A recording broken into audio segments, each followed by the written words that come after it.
Right, my friends, welcome to another stream. What a weekend it was. What a weekend of sport. Absolutely fantastic. Happy on the edge of my seat. Unfortunately, there were some disappointments, but there were some good moments too. And I guess all I can hope for is that we'll see some good moments today. We've got the Denver Broncos coming up against the San Francisco 49ers. Now, the reason why I'm on this channel and not my other one is because I still am yet to have my live streaming capabilities reinstated, which is actually, yeah, I'm not too happy about that. It should have been done by now. But either way, we had a fairly decent turnout on this channel over the weekend, and that it went fantastically actually. I mean, the games were pretty damn popular, especially the rugby games. But anyway, we're here for some football, some NFL football, to be exact.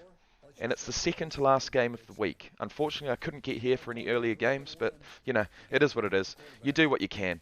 And, yeah, it'll be interesting just to see who comes through, Obviously, the subscriber base is not as large as the other channel, but, well, I suppose any subscribers that do come here, you know what you're going to get, and that's live streams. So, I guess I'll just wait patiently for the first person to say something, and if no one says anything, then, well, I'll just watch the game myself. But that's no fun, of course. I'm here to basically comment on what I see in the best way I can. Put it into layman's terms, you could say. And, well, I wouldn't mind seeing good old Russell Wilson get out there and play his heart out. You know what I'm saying? So that's what I'm here for, and I don't know why you're here, but if you are, it's appreciated. Thank you, and let's get into this.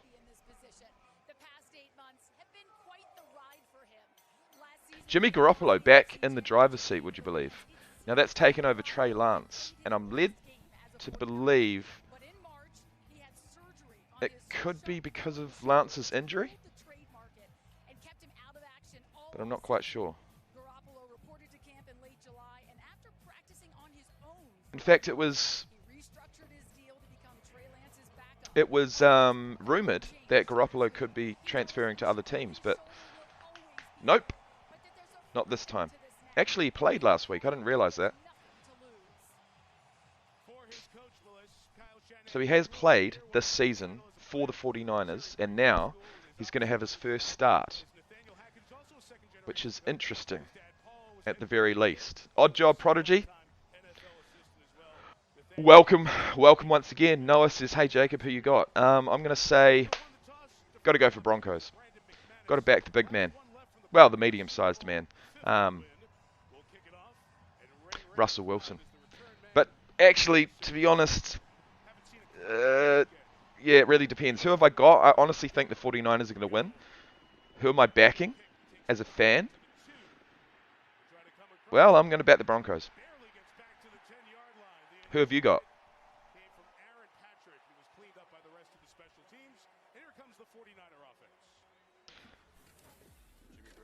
Right, 49ers offense is consisting of Jimmy Garoppolo, I missed him, Kyle Juszczyk, Brandon Ayuk, Deebo Samuel, George Kittle, he's always good fun, Trent Williams, Aaron Banks, Jake Prendle, Spencer Burford, Mike McGlinchey, and yeah, that's geez, you got some dynamite players there. So I am going to say that, certainly offensively, I'm going to back the 49ers. Either way, first play, they hand it to the running back. He goes to the right, gets behind his man, Trent Williams, and the rest of the team, and gets 2 yards. I got the 49ers, but I'm with you. Broncos win would be great. Absolutely. Well, look, I must admit, I'm proud of the Miami Dolphins for getting the win. I'm gutted that the Tampa Bay Bucks couldn't get the win. But speaking of pride, the Jags are really coming into their own this season. 2-1, a really, really good win over the Chargers. So, if nothing else, that's pleasing. That's very pleasing. Deebo Samuel out into the flat gets Gets a nice wee pass there, about 5 yards after contact, and it's first down. Samuel must have come across the field here. Yes, he did. He motioned across. Did a wee sweep. Wasn't really looking as if he was going to get the ball. But Garoppolo goes through his options. Deebo Samuel is the best one in the end. And he gets about 15 yards.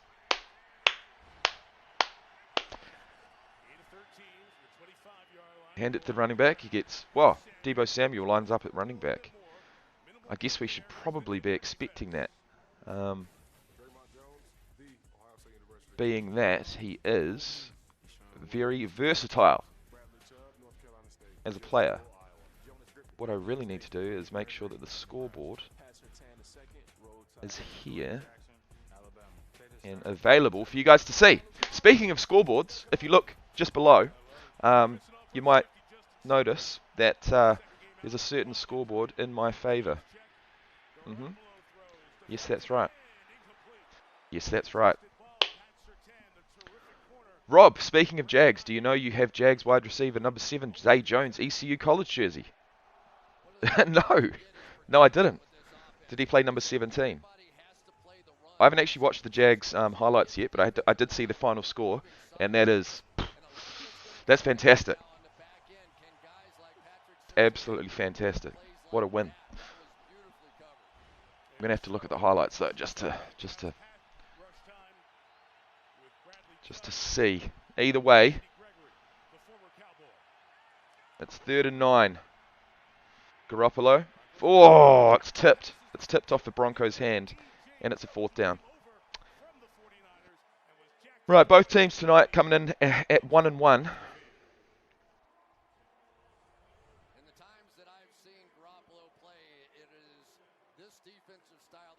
See what happened. Big number 97 stuck his miss up just at the right time.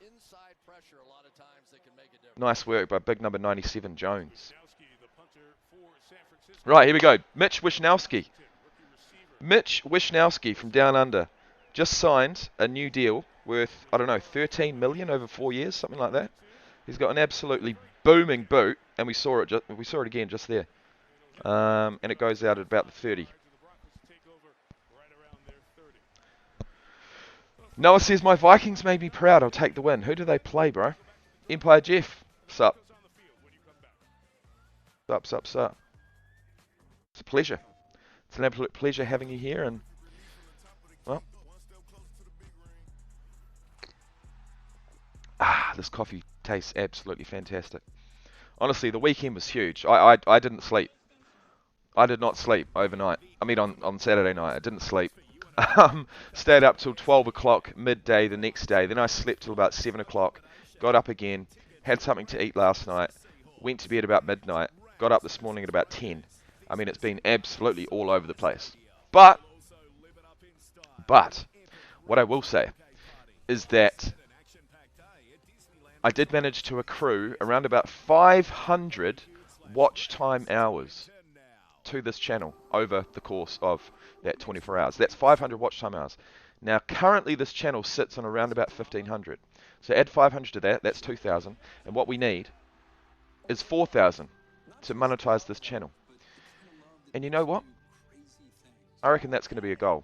Obviously, my other channel, the videos are sorted. They're scheduled, you know, for the next month at least. So I don't really need to go over there. So what I'm going to do is I'm going to stick to this channel as far as live streams. I'm going to try and do as many as I can. And we're going to try and finally get to that 4,000 watch time hour mark and get it monetized. About 2 days. Go Jags! You're absolutely right. You are absolutely right. Now let me check what the score was. It was like 38-10, wasn't it? Because that's something else. That's actually an incredible score. 38 points to 10. Now I've got to watch those highlights, but unfortunately I won't be bringing my reaction to them because the NFL love blocking that type of video. So I'm afraid it's just me on my own. I'm going to be here for this game and most probably tomorrow's game too. So as always, really appreciate your support and let's settle in and see what happens.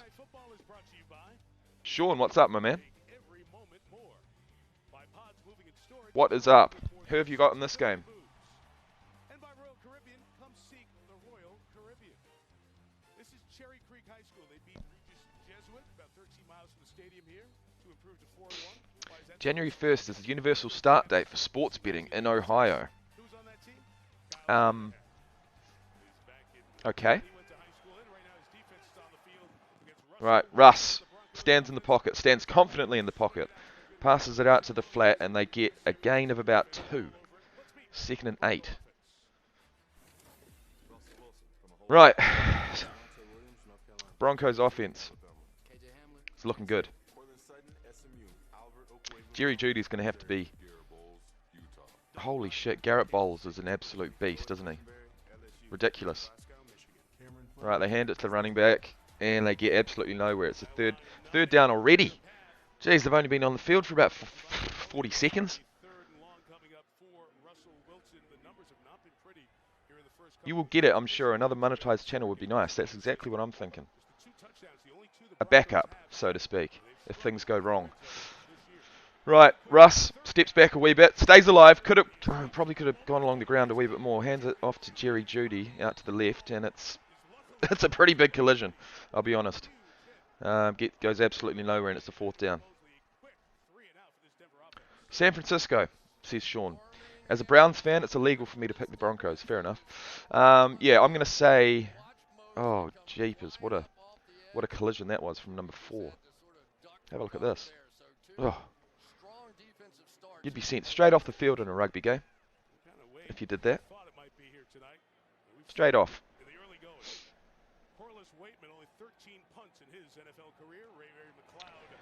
Right, the Broncos will punt from inside the 20, and it comes down at the 20. No fair catch called. He will try and return it, and he'll return it, well, for about 6 yards. San Francisco ball, 1st and 10 on the 26.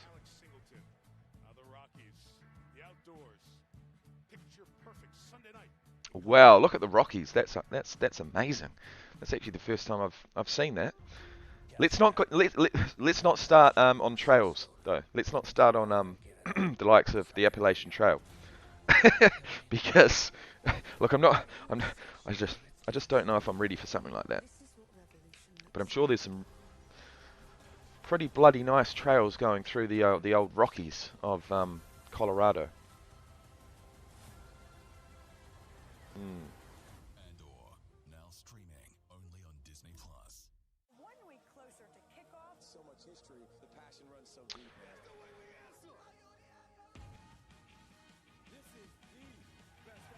Actually, while I'm here, let's have a look at some college football results. Wouldn't mind seeing have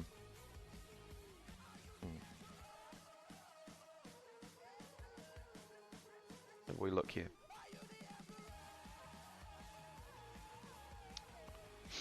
Alabama, 55 points to 3. Are we surprised? I don't know. Michigan, ranked number 4, beat Maryland just 34 points to 27. Georgia beat Kent State 39-22. So both oppositions there put up a valiant fight, but it just wasn't enough. Where's Ohio State? Ohio State beat Wisconsin 52-21.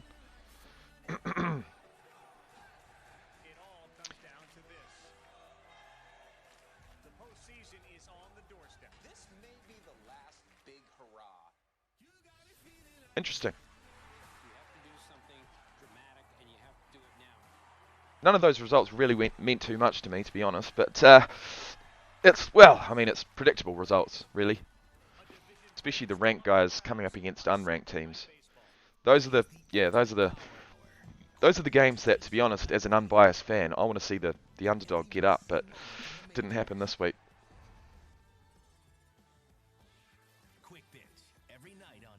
Yeah, didn't happen. This a 5-minute exclusive sneak peek of La Brea is available now on Peacock, and season 2 premieres Tuesday on NBC and streaming the next day on Peacock. Right, Jimmy G at the 25, and that's not from a touchback, that's from a return. Oh, fires down the middle to number 11 for a 20-odd yard gain there. 45-yard line. Over the 45. Nice. 49ers come out in the first drive and they play run. They load it up, tight ends, fullbacks, everything. They come out and spread it out this time. Well, they double team Deebo Samuel pretty much every play, right? Well, they'd be stupid not to. So what that means is that Absolutely perfect. guys like that are going to be open somewhere. Came on the end of last year. Ended up with 56 catches, a second-round pick.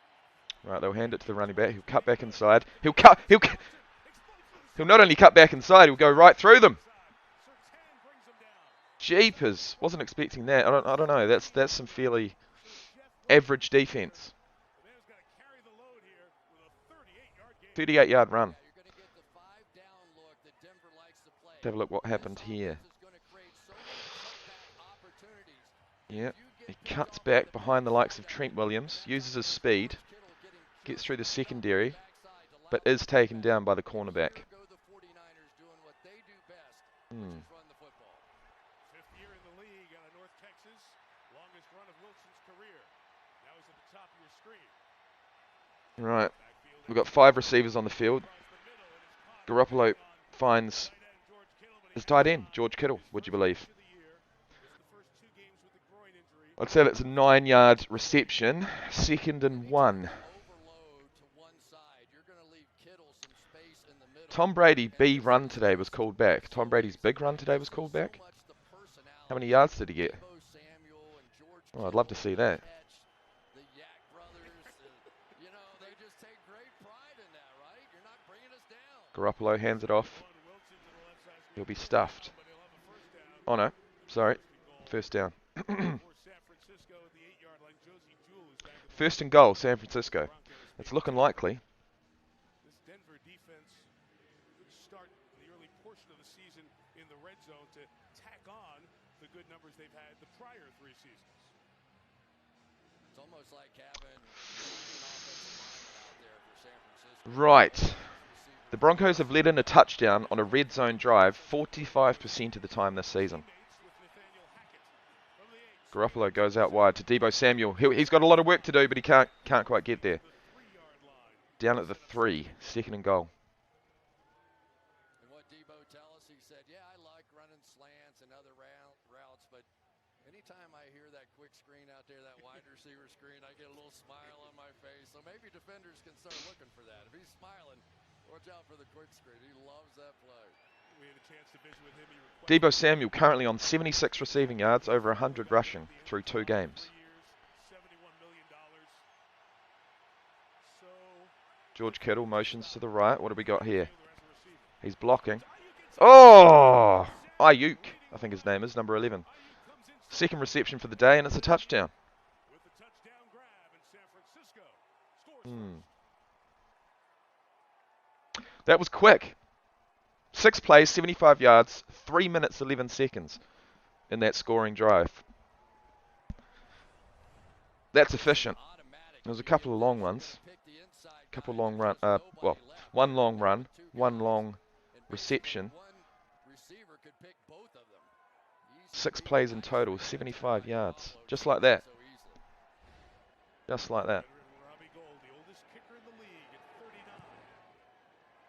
39. Robbie Gold, the oldest kicker in the league, 39. Straight as an arrow. The extra point through. Ayuk had 5 touchdowns Straight as an arrow. last year. Forms a See, 39 years of age, it's still not over. They get the first In the score. kicking position or the quarterback position.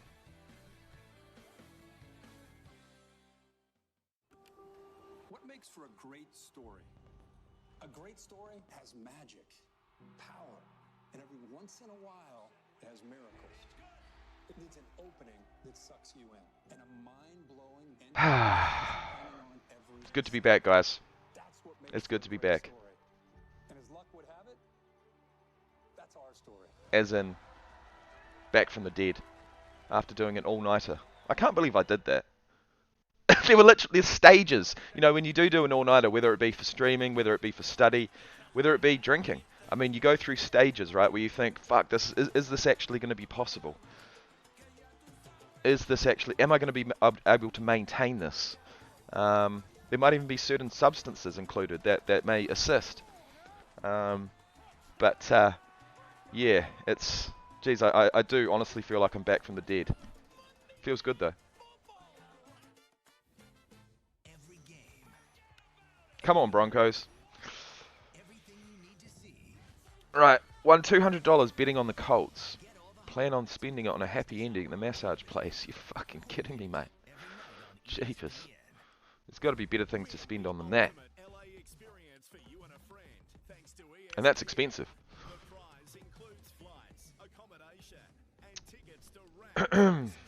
Now the Colts. What was the score in the Colts game? Let's have a wee look.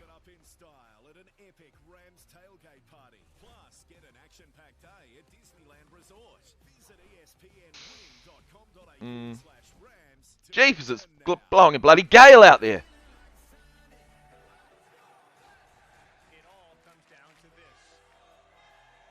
Okay, so, alright, so let's have a look at the Colts. The Colts game. Colts Chiefs! Oh! That was a big win. Now, how many yards did Jonathan Taylor get? Let's have a wee look. 21 carries, 71 yards. 3 catches, 20 yards. Chiefs. Patrick Mahomes, 20 of 35. That's not Patrick Mahomes, is it? Really? He was their leading rusher with 26 yards. That's ridiculous. Clyde Edwards-Helaire had 7 carries for 0 yards. Oh, I don't know what happened there, guys. Maybe you can let me know. Either way, yeah, big win. Big win.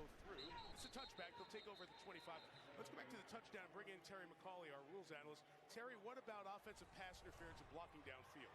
It was indeed offensive pass interference, Mike. It's illegal to block more than a yard downfield, and the receiver clearly does that. He engages the defender more than a yard before the ball is touched by the receiver.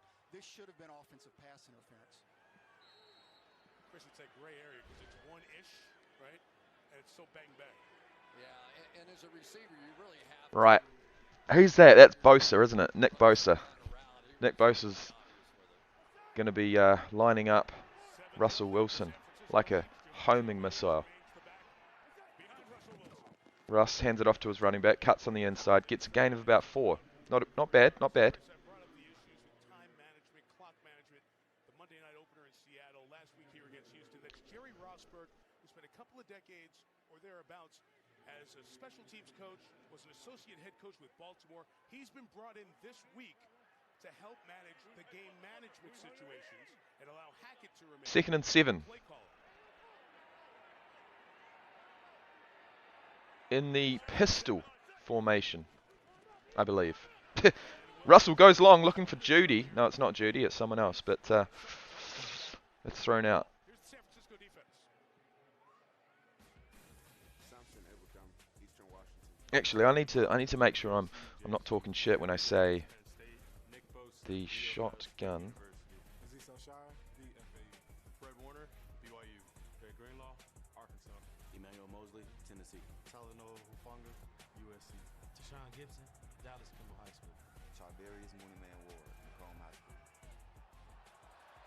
Right, what's the difference between a shot? Right, okay, yeah, shotgun. Neutral zone infraction, defense number 56. This 5-yard penalty, it's still 3rd down. So it'll be 3rd down. Chris, we saw the defense. We should point out Eric Armstead is not in there. Let's go back to the point with Nathaniel Hackett and the decision he made to bring somebody in from the outside this week, week 3. We've seen a lot of head coaches over the years who would say, after taking some criticism in the first couple of games, we'll get it figured out, I got this. Yeah, pistol is where He said, let's try to fix the problem. the Went back to what he does best, which is call the plays. pistol is what it's like at the moment. 32 with Melvin Gordon in there. And the throw by Wilson is in. Shotgun is where the running back is behind the quarterback. Find him. And the fans start to react. They booed this team that were on them last week. Internal rage says, I see you destroying Team Ridley in fantasy. Yeah, it's going to be my first win. Obviously, the week's not over. Neither of us have any players left in play. But, yeah, it looks as if I'm going to go 1-2, which is better than 0-3, I suppose. In the first couple of Right, the second punt for the Broncos is caught at the 10. Brings it back, goes the wrong way in my opinion, should have gone to the left. It's a return of about 10 yards, down at the 20.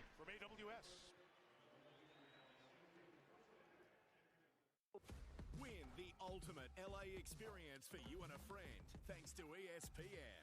The prize includes flights, accommodation, and tickets to Rams versus Seahawks and Rams versus Raiders this December at SoFi Stadium. You'll also live it up in style at an epic Rams tailgate party. Plus, get an action-packed day at Disneyland Resort. Visit espnwin.com.au/Rams to enter now. Sun just setting, temperature in the upper 70s. First 9 games here in 8 years. 15th regular season meeting between these two franchises who've combined for 15 Super Bowl appearances. Right, San Francisco first and 10 Halfway through the quarter, third drive at the 19. at their own 19. It only took them 6 plays to get all the way down the field last time, and they've, well, 16 on this one. Out to the yeah, it's 5-yard line and a first down. another nice run by Ayuk. Not quite sure how to say his name yet, but let's have a wee look what happened here. Bit of a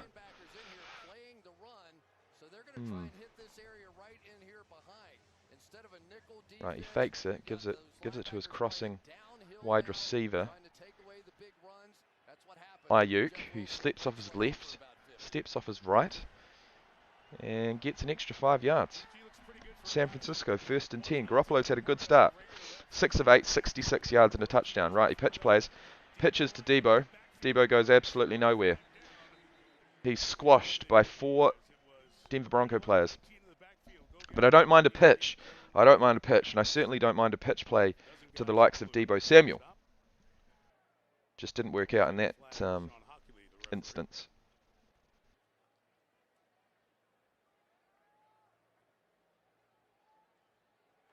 There is no foul on the play. It's second down. All right, so with that, Melissa, start. Mike, we connected with Garoppolo's surgeon, Dr. Neil Elitrosh, who repaired the tear in the backside of his throwing shoulder. It is a rare injury for quarterbacks. He told us he didn't give Garoppolo the green light to throw with velocity until the end of July. And Garoppolo said that this rehab was almost worse than his torn ACL in 2018 because as a quarterback, you're always thinking about your shoulder. Gee, so Jimmy G's gone through quite a bit to get back on the field, healthy.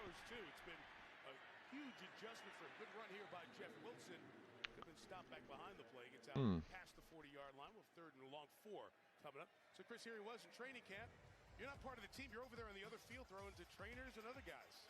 And they didn't even give him a playbook. I know. I mean, that's how far gone he was, or they all thought that he was going to be.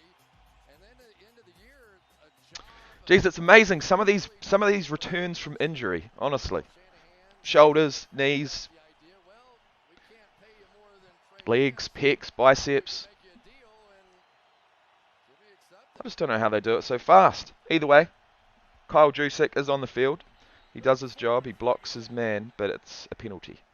Saw the movement up front as it got loud here, and if it's on Denver, it'll be a 49er first down. Before the snap, false start. Offense, number 64. 5-yard penalty. It's third down. It'll be 3rd and long, Jake Brendel. So he comes to this team now after Trey Lance is out. And that interior, the 2 guards in the center, pretty new in front of him. Yeah, he said 64. He meant 74. Spencer Burford, who moved early. But now you... Geez, they've got some players, don't they? Kittle, Juszczyk, Williams, Garoppolo, Samuel. Not a bad offense whatsoever. 3rd and 9. No. Something's happened. Moving the ball to the left hash. It was over on the right hash. And that'll give the fans more of a chance to rile up again. And Jimmy Garoppolo just looked over to Kyle Shanahan and said, give me a play. Let's get another play back in here. They came out of the huddle, Chris. 5 and 55. Chubb and Gregory were on the same side. And they're heading that way again. They'll do it on the left side together. seconds left. Right, Jimmy G. 3rd and 9. Broncos bring 5. Garoppolo. Can't do much about that. That's just some immense defense. And the Broncos home crowd are pretty damn happy about that. So we saw a little bit of this Super Bowl time. Now, Jusic was lining up at So what happens is running back. He tried to do all he could. Tried to block this guy. But unfortunately, he just couldn't. And if Jusic can't block someone, then I don't know any running back that can. Because he's a pretty solid guy. Anyway, Mitch Wisnowski. I don't mind a punt from him. It's from the 15. It comes down at the 15. And unfortunately, it'll go for a touchback. Gee whiz! Now that is a punt. 70 yards on the full. And the Broncos got after Jimmy G. Got the Niners off the field. Sport is a big part of being a Kiwi. Whether it's playing or watching sport, we've all been part of it at some stage in our lives. At GJ's, we believe in the value of sports, not only for what it teaches us on the field, but for the values it can inspire off it. We know how much hard work and dedication goes on behind the scenes to make sports happen in our schools and communities. So we just wanted to say thank you for supporting GJ's so we can continue supporting sport. I am in first place in my point spread pick'em league. Yeah, I didn't get into pick'em. I think I'll host that next year, actually. For any subscriber that wants to get involved, because that'll be fun. But well,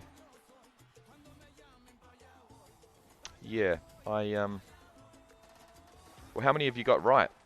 What's your record, being that you're in first place? And how many players are in your league?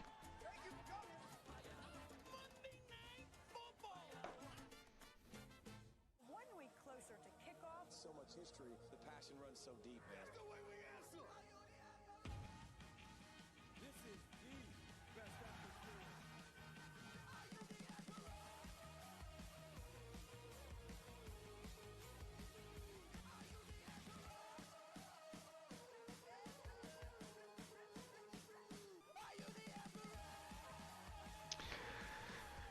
Eight people. Okay. Win the ultimate LA experience for you and a friend. Gotcha. Thanks to ESPN. The prize includes flights, accommodation, and tickets. And to what's your Rams record? versus Seahawks and Rams versus Raiders this December at SoFi Stadium.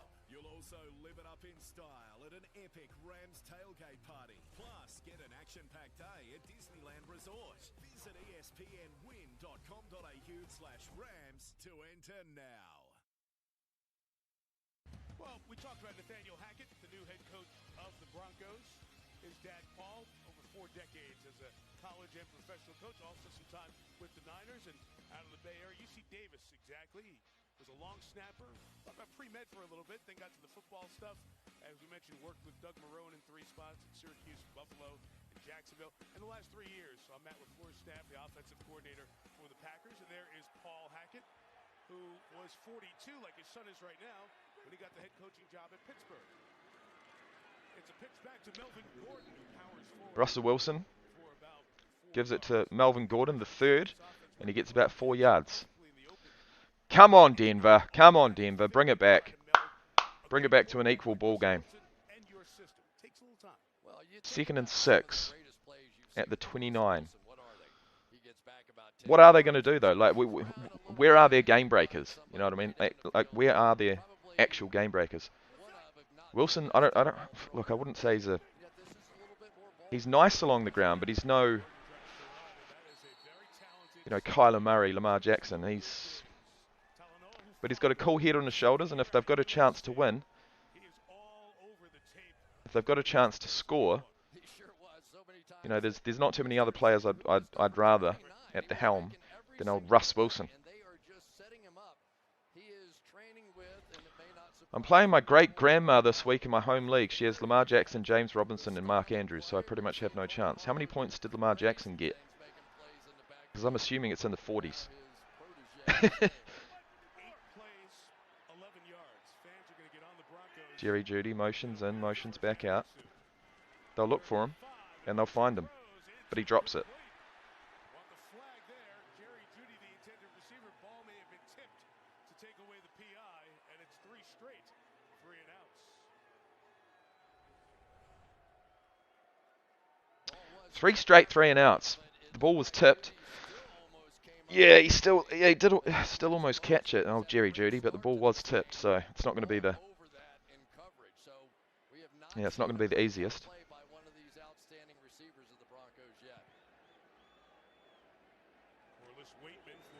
Gotcha. 27-18.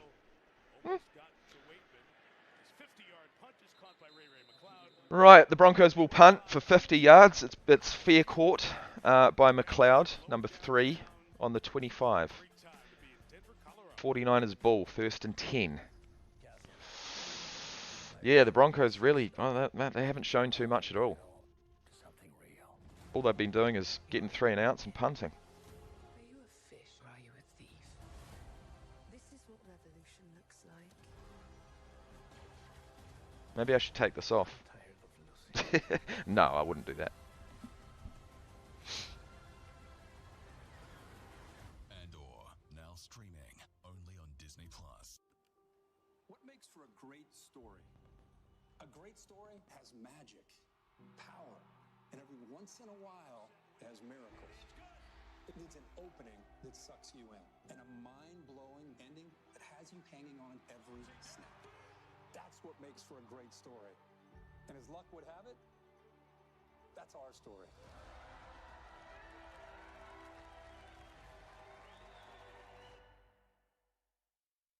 The greatest story ever played.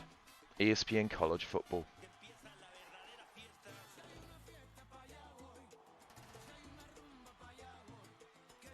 So alright, so guys, I'm assuming you're NFL fans, anyone in the chat, anyone who wants to speak up. What was the most surprising win of the week thus far?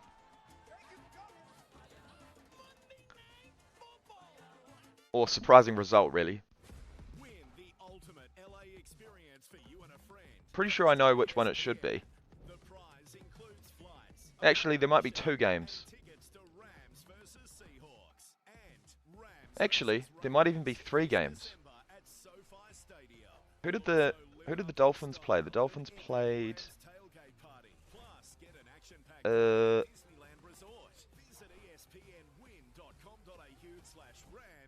was it the Raiders? Because the Raiders had a chance to win at the end. Oh, they had a chance to equal it. But I'm going to say the Jags win, obviously, is pretty damn, not surprising, but well, yeah, it is fairly surprising, especially by the margin that it was. And I'm going to say the Colts.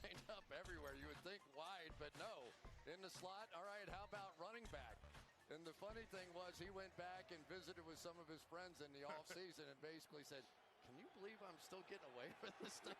Doing the same thing I did in high school." Right. 49ers ball on the 25. They've got Jusic on the field. Let's see what type of role he plays. He will go to the left, block for his tailback there, but didn't quite work. It's a loss of 2. All right, they make another change. Now they're going to bring K1 Williams over here off the edge and just play with one linebacker, and it works beautifully this time. Get the early pressure, pull the fullback out of the way, and Josie Jewell, welcome back.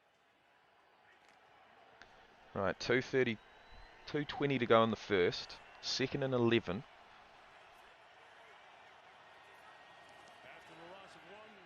Garoppolo drops, fires to an open Deebo Samuel. Not quite sure how they left him that open, but it's a gain of about 20 or 18. And once again, San Francisco are rolling. They seem to be able to just find receivers down the field, whereas Russell Wilson isn't. You don't know by whom you're going to be hit. You just know you're going to be hit, and he does not care. He's built like a tank. Got a pitch play to Samuel. No, it's not Samuel. It's number 22. to the left. He's just so powerful and big and strong, and takes that with that fearlessness to go in the middle and go deliver the blow. Yeah, and that time you got to see a little bit of his blocking ability, but he's such a fun, charming guy, right? Yes, yeah. You go, he can't possibly be that nasty. Then you just watch him crack back on that play. He's that nasty. I wouldn't call it nasty, mate. It's just an open receiver who copped a bit of a shot after catching the ball. But either way, San Francisco are rolling. It's going to be 3rd and 3. 3rd and 3. They have punted the ball twice already, even though it doesn't really seem like it. Shanahan is worried about, though, is he has almost no depth whatsoever at the running back position. And so he would love to get into some of these two-back sets. Right. But he doesn't 3rd and want to 3. put Deebo Samuel back there 3rd and 3. With a guy like Samuel on the field, surely, Jeff Wilson all surely, because he just doesn't think physically he's going line him up at running back, to that get Jusic to block for him. carry load. Wilson's out. No. Jordan Mason, undrafted, Okay, they got 2 receivers to the left, 3 to the right. making his debut. They're going for the pass. Garoppolo goes through all of his options and chooses Ayuk over the middle, but it's dropped. They're on the coverage. Very strong rookie season and rising. So it'll be a punt on 4th and 3. Deebo Samuel would have had a touchdown. Garoppolo just And all I can say is that blow the coverage. with the likes of Mitch Wishnowsky as the punter, he's going to have to rein it back a wee bit because we don't want a touchback. We don't really want a touchback, right? We want it to sort of come down within the 5 would be perfect. So let's see how he does this. It's certainly not going to be a spiral. Actually, no, he's 65 yards out. No, it's an up and under from the 40. Comes down at the comes down at the 5, and it's down at the 5. See, what a punt! What a punt! Well, next Sunday night, we go to Tampa, and we see two of the marquee names in the NFL head-to-head. And two guys we're going to be looking for a little Right, next Sunday, Chiefs versus Bucks. Mahomes and the That'll be a good one. Brady and the Buccaneers. Sunday night football. That'll be an absolute cracker. Be sure to make your Sunday night 7 picks on the free-to-play NBC Sports Predictor app. Game, of course, available on Peacock as well. The league got a little more interesting today, didn't Oh, it? yeah. Buffalo got beat. Miami's at first place. How about the New York Giants? How about Philadelphia? Those two teams got beat. Everybody kind of coming back. I met to Jimmy G, back. but a real prick. Undefeated teams. Miami Maybe he was in a bad mood. tomorrow night against Dallas. I can't imagine he'd be too much for a prick. Anyway, it's a successful throw to a crossing Sutton. First down ends the first quarter. What a way to end the first quarter for Denver. It's a gain of about 40. Gain to 35 after 1. 35. Broncos nothing. Geez, you got to have confidence to be inside your own After these messages. end zone for like 5 seconds, just waiting for that crossing receiver, and it worked. Great throw, great run. It's a gain of 35. And it's the end of the first quarter. Here we go. Hurry up, man. Right over this. Go. Go on.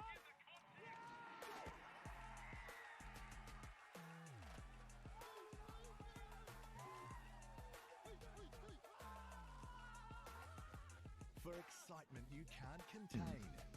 Bet with TAB. What makes for a great story? A great story has magic, power, and every once in a while, it has miracles. It needs an opening that sucks you in, and a mind-blowing ending that has you hanging on every snap. That's what makes for a great story. Buffalo coach Dorsey was up in the booth slamming yeah, I saw that. I actually did. I saw, yeah. I was watching NFL Blitz, which is an Australian NFL recap program that was on before this, and I did see that. He was grabbing anything within reach and just slamming it. Yeah, because that's, I mean, that last touchdown throw, or, well, missed touchdown throw was a pretty bad mistake by Josh Allen. It was short, wasn't it? It went to ground when it should have been a touchdown there. So I'd be pissed too. But yeah, it's not a good look. It's not a good look. I mean, it's passionate. Up in the coach's box, I mean, fuck. Come on, man. You're gonna have to replace all that shit. Well, most of it was paper and pens, but there was a headset. I doubt whether that's still working.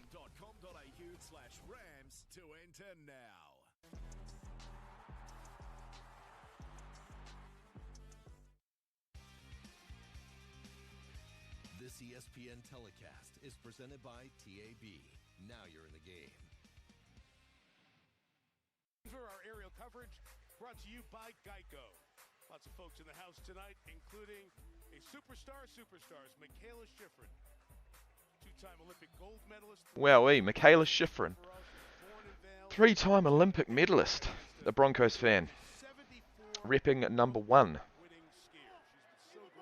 Now, who plays number 1 for the Broncos? Her season starts in about 3.5 weeks. Wanted to come see the Broncos and Russell Wilson in person. Russ back to work. Oh, come on, Russ. Come on, Russ. Ball comes out, but they say Kerry Hyder just gets the sack. He gets sacked. No forced fumble, but the vet gets He had time, but clearly no viable options downfield. He was looking. Cannot blame Garrett Bowles for this one. Hyder's going to come around the edge, but he's blocked. This is strictly a coverage sack all the way. 3 routes run to the left side, none to the other. Jeez, number 92. Who is that? He's huge. Hyder, the veteran, was in Seattle last year. He's had a stint with the 49ers as well. Right, 2nd and 13. Russell fires. Finds Sutton for a gain of about 7. It's going to be a 3rd down. You don't want to waste that massive reception that they got earlier. You don't want to waste it. Come on, man. At least get another 1st down. 3rd and 6. Come on. Move the chains. That's what you see on the field. This team hustles as much as any team on defense you'll see. Right, they're in pistol. Two receivers each side. Who wants it? Who wants it? Someone wants it. And someone will get it. A man by the name of Jerry Jeudy. It's a 1st down. Let's have a look at this. So he was an inside receiver. He meshed. They meshed. Yeah, meshed relatively well. The 2 receivers out to the left-hand side. Bit of a screen. Mesh. What do you call that? What do you actually call that? When the 2 receivers sort of cross one another to take out a defender there. Either way, he looks for the ball again, but it's over his head. 2nd and 10. Denver are inside San Francisco half. So they might actually come away with some points here. 3 points will be a success. Really. Well, to me it is. They're just not together. That was an option route that time by Jeudy. And Russell thought he was going to actually, it wasn't even going to Jeudy. It was going to the outside receiver. Either way, they'll run along the ground.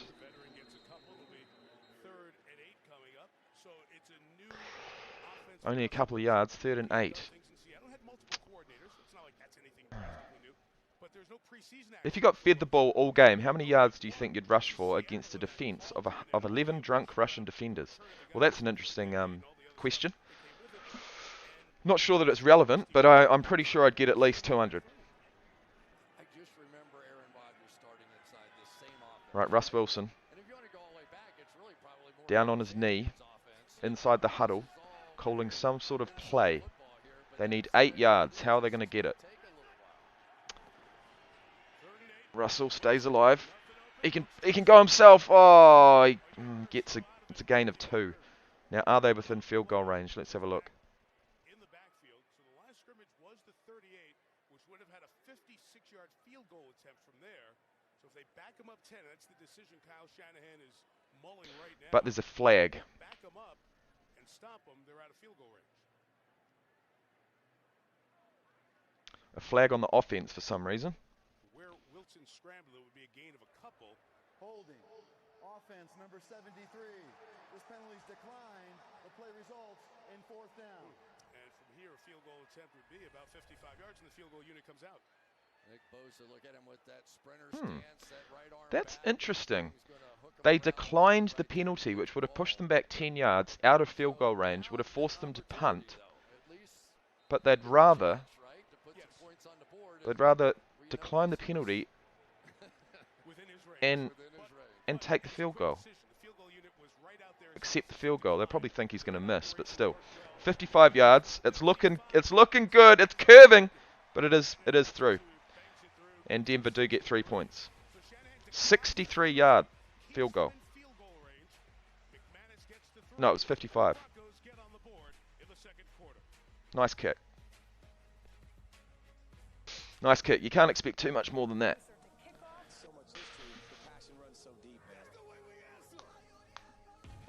But I don't get that. I don't get that decision by the San Francisco coach to give up the penalty there.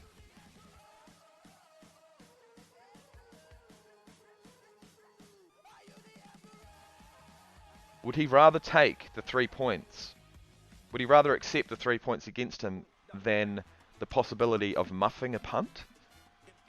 I mean, I doubt it. That doesn't really make sense. Either way, I'm going to plug my phone in and I'll be back in just a sec.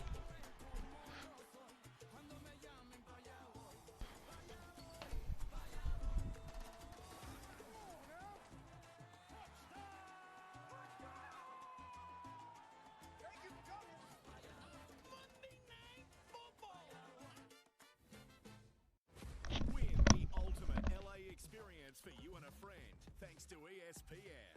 The prize includes flights, accommodation, and tickets to Rams versus Seahawks and Rams versus Raiders this December at SoFi Stadium. You'll also live it up in style at an epic Rams tailgate party. Plus, get an action-packed day at Disneyland Resort. Visit espnwin.com.au/Rams to enter now.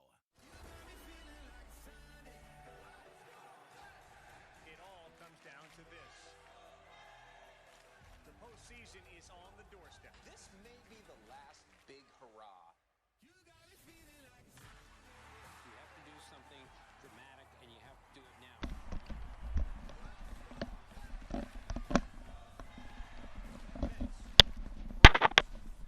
A division title still up for grabs on Sunday Night Baseball. Let's take a look at our next-gen stats powered by AWS. And what does Jimmy Garoppolo do best? Get the ball out of his stinking hands. Don't hold it. Don't take sacks. How's the game going? I haven't been watching. Where have you been, mate?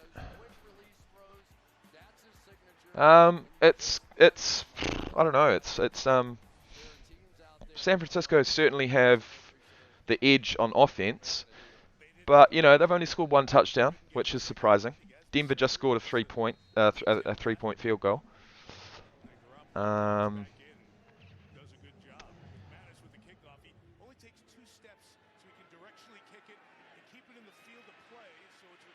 Denver kickoff. Oh, it's a face mask.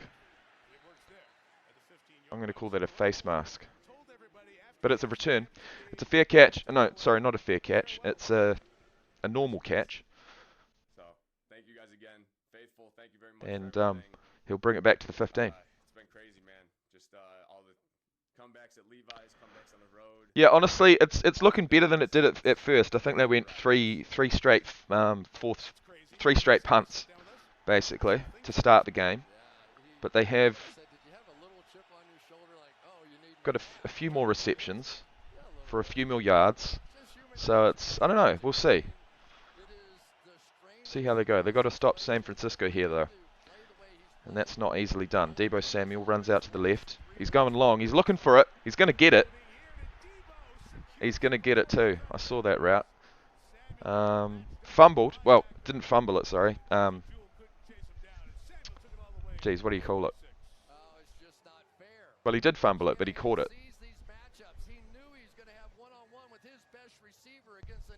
Juggled it. He juggled the ball, but it is a successful catch. And it's, I'm going to say it's a gain of about 30.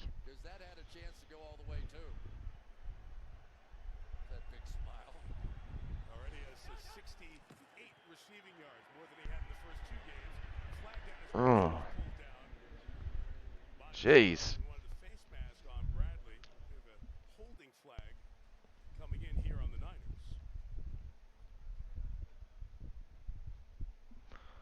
That's interesting. Empire. I didn't know that. Penalties an issue for the Broncos the first 2 games. You're actually probably right, bro. No penalties thus far. You're probably right. They would have had to replay third down. And that makes a lot more sense. Both by the offense. Illegal shift, number 3. This penalty's declined. Holding, number 74. This penalty will be enforced 10 yards from the previous spot. Replay, first down. So first and long coming up. That's Spencer Burford again. Rookie out of Texas, San Antonio, 4th round pick. Yeah, he's going to be the guy with the focus on him for a little while. But there is a belief in San Francisco that this interior 3 that Whoops. really has very little playing experience at all. Brindle, the center, played 6 snaps in 21. Banks played 5, and Burford's a rookie. But they think that ultimately they're going to be better than Right. they had last year. 49ers ball, 1st and 20. What are they going to do here? They've certainly got the firepower to get the 20 yards. George Kittle crosses a... Well, Kittle crosses from left to right, gets a gain of about 10. It's going to be 2nd and 10.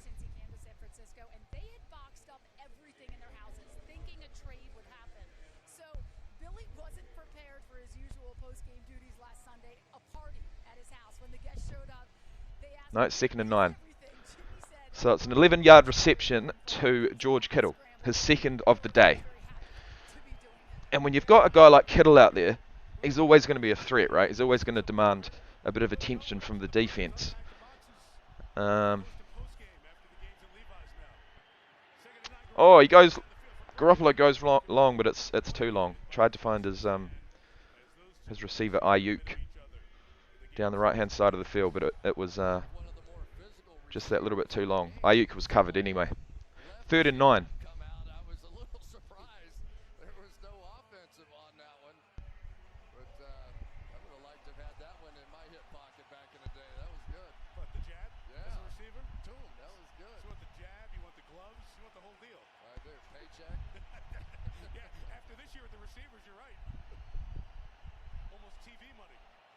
Third and 9. Big play here. Big play. Big play for both teams. He'll try and find quickly a crossing Deebo Samuel with a quick slant. Stays on his feet, but unfortunately he's well short of the first down marker. Yeah, I think it's the right call too, because you've seen the Broncos struggling a bit on the offensive. And now he's still down. He's still down on the field, unfortunately. It is Deebo Samuel. What's happened? He's not moving there. He's not moving very fast at all. He's flipped himself from his stomach to his back.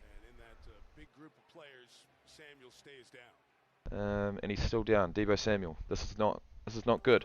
Was it a head clash? I don't know. I hope not. I hope not. I mean, there's head clashes on basically every single play, but I hope that I hope he wasn't knocked out, because it kind of looked like he was. We'll see after the ad break. And as luck would have it, that's our story.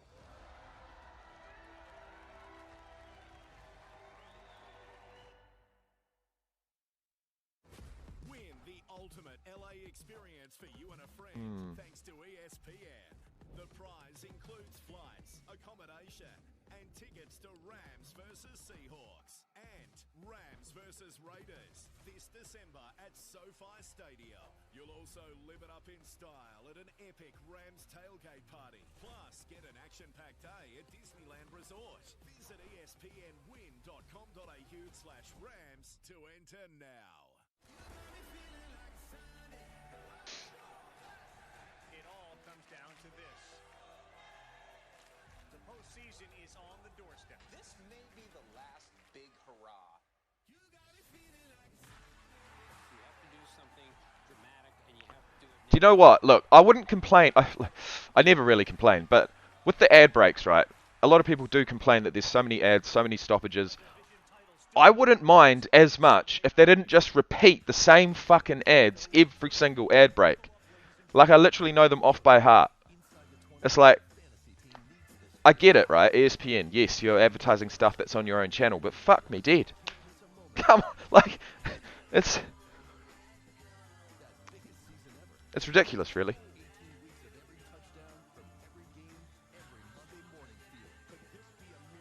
Just change it up. Please. It's not going to happen, but still. A great story has magic, power, and every once in a while, it has miracles. As luck would have it, that's our story.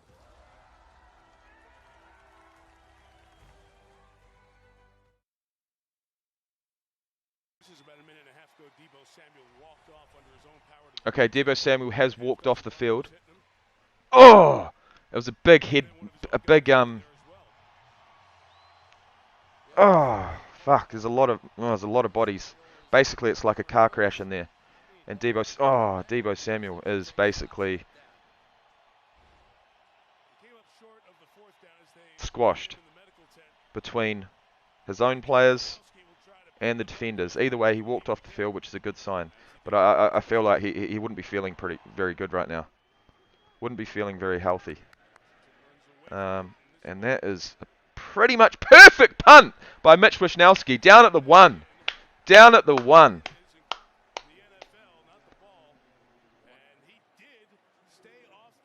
Damn, bro. That is a fantastic special teams play by San Francisco. You can't get much better than that. And that's why they've paid the man.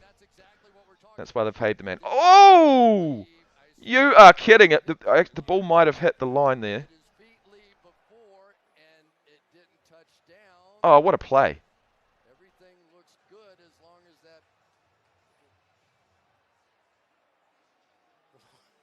You see the long snapper in there. Did the ball hit the line? That would be my question. What a play by the special teamers. Tell you what. But I think the ball might have actually touched the line. You're going to have to zoom that in. Come on, Terry. That's why you get the big bucks, man. The ref didn't call it, though, initially. Initially, the ref thought that the ball was short. Yeah, Terry, a sensational play by the 49ers special teams, pinning them all the way back at the 1. Let's see, the Broncos going to challenge. Jeez. The Broncos have challenged it. What are they trying to say? That the ball on the initial contact hit the line. The rookie went in there to go do that. Denver is challenging the ruling on the field that the play was not a touchback. It's a great work by Brian Schneider's special teams.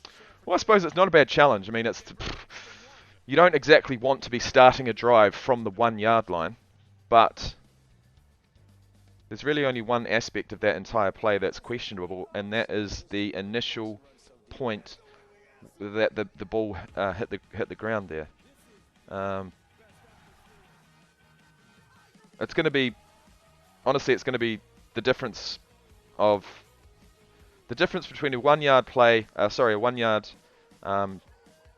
The difference between the ball being down at the 1 and being a touchback is going to be a couple of blades of grass. That's literally it. So we'll have to see. Ultimate LA experience for you and a friend, thanks to ESPN. The prize includes flights, accommodation, and tickets to Rams versus Seahawks and Rams versus Raiders this December at SoFi Stadium. You'll also live it up in style at an epic Rams tailgate party. Plus, get an action-packed day at Disneyland Resort. Visit espnwin.com.au/Rams to enter now. It all comes down to this. The postseason is on the doorstep. This may be the last big hurrah. You have to do something dramatic, and you have to do it now.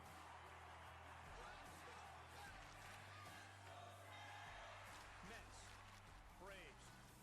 A division title still up for grabs on Sunday Night Baseball. We're here for that NFL Red Zone feel. Buckle up, ladies and gentlemen. That can't look away. Inside the 20, my fantasy team needs this feeling. Wow. Wow.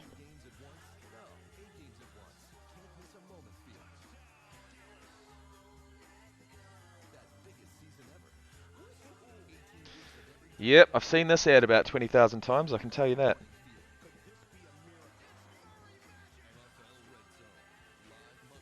NFL Red Zone. Well, unfortunately, I missed it this week. Just. Oh. Okay, the ball didn't... Okay.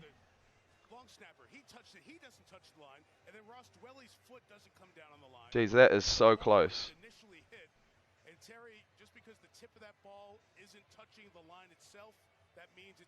There were literally 4 moments in that play that were, you know, within a quarter of an inch, an eighth of an inch of being a touchback, but none of them occurred. But if it were a touchdown, the ball crossing the plane of the line would be enough, but not here. Ruling on the field stands as called. Ruling on the field stands. The challenge is unsuccessful. They have all those kind of rules. Yeah, exactly. Come on, man. Let's have it one way or the Yeah, look, you can't, well, honestly, you can't get closer to successfully challenging than that. You cannot get closer. But, great result for San Francisco, not so good for Denver. 1st and 10 on the 1. On the 1. And guys like Fred Warner and Nick Bosa are absolutely loving it. They're absolutely loving it. Geez, Denver need their offensive line to do their job here. They need to be solid, and they've got a solid line. They'll give it to the running back, just to try and get a few more yards, and they do. They do. It's a nice run by Williams. Number 33 for the Broncos. Gain of about 6. Broke a couple of tackles. Needed to. And he will gain the Broncos just that little bit of breathing room. 2nd and 3. justifiably so, over 1,200 yards from scrimmage. He's an excellent receiver as well. When we met him, he's not that big a guy, but man, does he run powerful.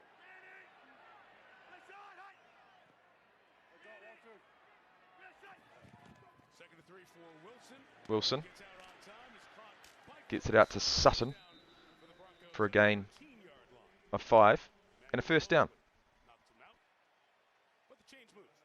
And think of how many times in Aaron Rodgers' offense you see that. You've got the DB playing off 6 or 7 yards, and Russell Wilson said, "Thank you very much," and just take it, right? And that is sort of the essence of this thing. And then as you draw the defense up towards you, then you have some opportunities down the field. Russ hands it to his running back once again. Williams runs to the left, breaks the tackle somewhat. It's a gain of about 3. We saw that Montrell Washington, number 12, had an impact in the kicking game. Now they're going to use him to draw attention. Fake the jet sweep and open up a hole in there for Javonte Williams to run. This Montrell Washington, he's still 2nd and 6. but he is really electric when he's on the field. 5th-round pick out of Samford. 2nd and 6. Against Houston last week. They'll use the fullback. It's looking likely. It's a gain of about 4. 3rd and 3. Williams ran to the right behind his blocking fullback. And 3rd and 3. But Tayshaun Gibson on the back end is that veteran who I think is sort of helping Hufanga just go play crazy, right? Just go out there, let's attack. I say look for a curl route, honestly. At this point, 3rd and 3, let's get the first down. Look, let's just have a receiver run up, couple of steps over the line of scrimmage. I mean, sorry, the gain line, and turn around and catch the ball. Quick pass. No, Wilson will take it himself. Oh no, he will. He'll find an open Sutton about a couple of yards past the first down marker, and it's a gain of 5, and it's a first down. Let's have a look what that route was, though. Oh, it's a crossing route from right to left. Russell Wilson probably could have run it himself, but decides to get the ball off, and it pays off. Go Williams! Oh, big run by the running back for the Denver Broncos, Williams. Sees some daylight, takes it, gets upended by the 49ers eventually, but it's a nice run.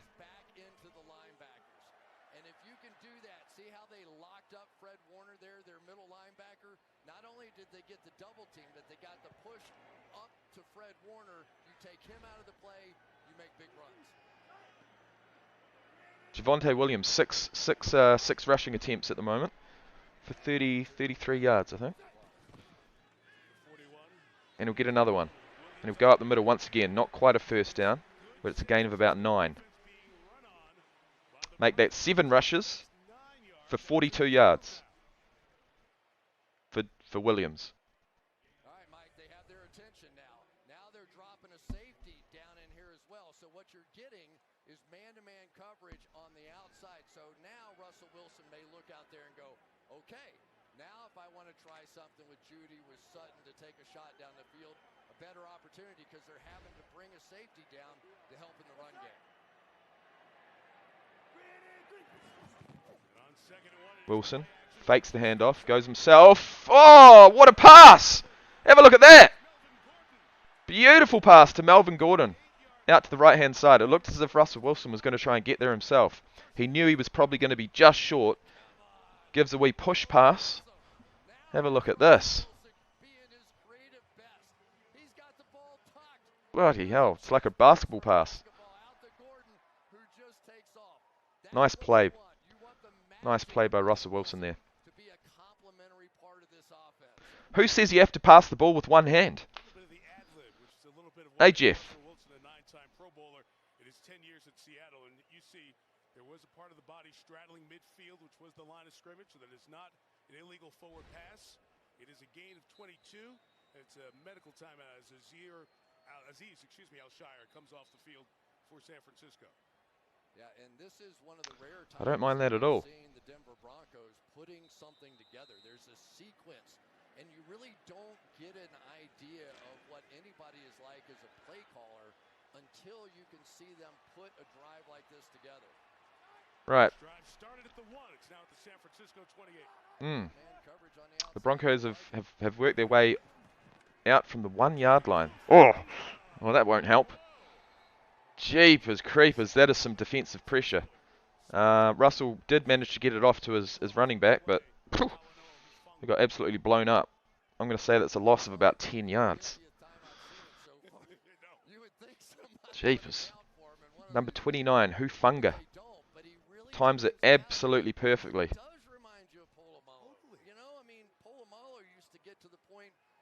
Oh, big contact. Wouldn't you? How rude.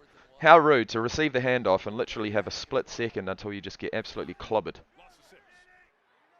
Loss of 6. Second and 16. Oh, that should have been caught from Sutton. Unfortunately, it wasn't. I mean, they're within field goal range. They'll take 3 points, if nothing else. But it's 3rd and 16.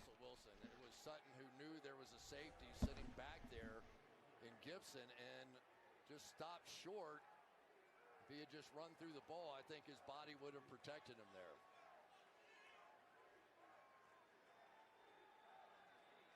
Sutton's been all over the place, honestly. As in, like, all over the field. He's been, yeah, been catching a lot of passes from Russ Wilson. Either way, 3rd and 16 at the 34. Oh, and it will be a sack. It'll be a sack.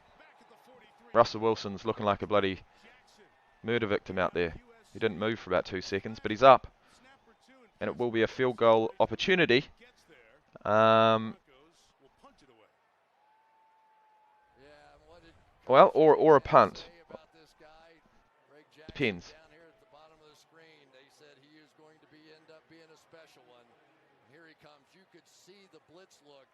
There was just nowhere to go. Nope, they'll punt it. from just inside their own half, an end over end punt. It'll be called. Well, it'll come down. It won't be caught at all. It'll be down by Denver at the 2. So very similar to result to the previous punt by San Francisco, which was down at the 1. There'll be no challenge on this one. No replays, no challenges needed. It's just down at the 2. About 2.5 minutes to go in the second. Super Bowl wins for the Broncos. Some of the key people as part of it, of course, the Bolin family had the ownership for so many years and those 3 Super Bowls, and this is the new ownership group, the Walton Penner family group. Rob Walton, the Walmart heir, Greg Penner, the CEO, Greg's wife Carrie. See Greg and Carrie in the shot there. The Broncos purchased for $4.6 billion. Right, they got Jusic on the field. He's going to have to try and block someone. He does. Who did they give it to? Wilson. Jeff Wilson. Gets about 4 yards. They're out to the 6. No, 3 yards. Out to the 5. 2nd and 7. I mean, if... And it's the 2-minute warning.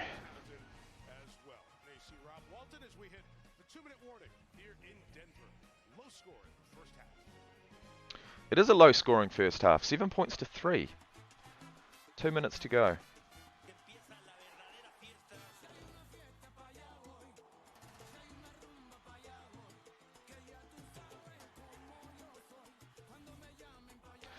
Jeff says, I have the same name as a tennis player from the 70s. Well, it's a bit before my time, mate, but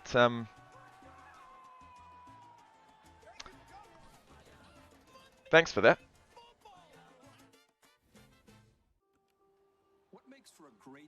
Botterwack. Botterwack? Barowak. I'll call you Jeff B. Jeff B, how's that? That's what makes for a great story. And as luck would have it, that's our story.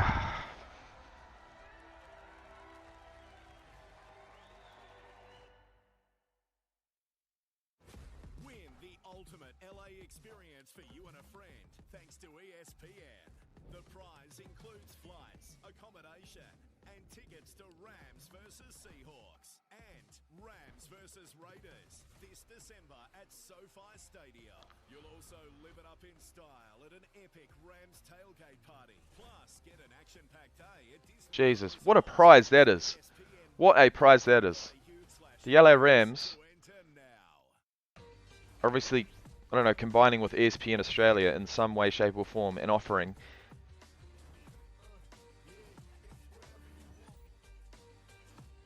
they're offering a trip to the States, go to 2 LA games. What else was it? A trip to Disneyland.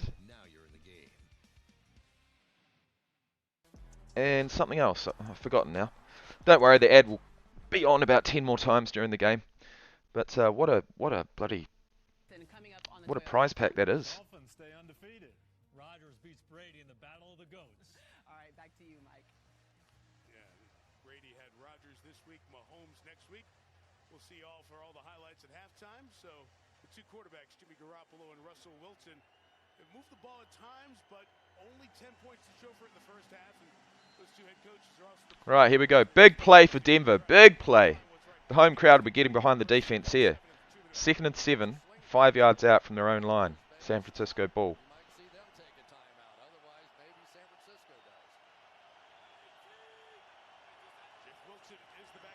He'll hand it to Deebo Samuel. The gain of about 1. 3rd and 6. 3rd and 6. But if they so if they can shut this down, get Mitch Wisnowski and the special teams unit back on the field, pump the ball. I mean, well, this sort of position on the field is where you really appreciate someone with a boot as big as Mitch Wisnowski, because he's going to land that ball deep inside Denver's half. So, thought about it anyway, but I would say that communication probably happened for the first time. we'll see what happens. A lot of the teams have printouts because you can't have the computers that access all the decisions that you make. 3rd and 4. Surely George Kittle gets it. Surely. There he is. No, use check, sorry.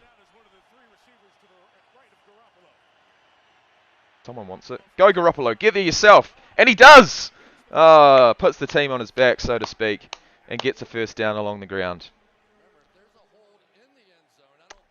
Nice. But there's a flag. Let's hope for San Francisco's sake it's not an offensive flag. Holding offense. Wow, would you look at that. Right, it's a replay of the 3rd down. Let's see. The penalty is half the distance from where it was originally to the goal. I've never even heard that. Never heard that. So that means if there's less than 10 yards available to go backwards, it's half the distance from the play to the goal. That's interesting.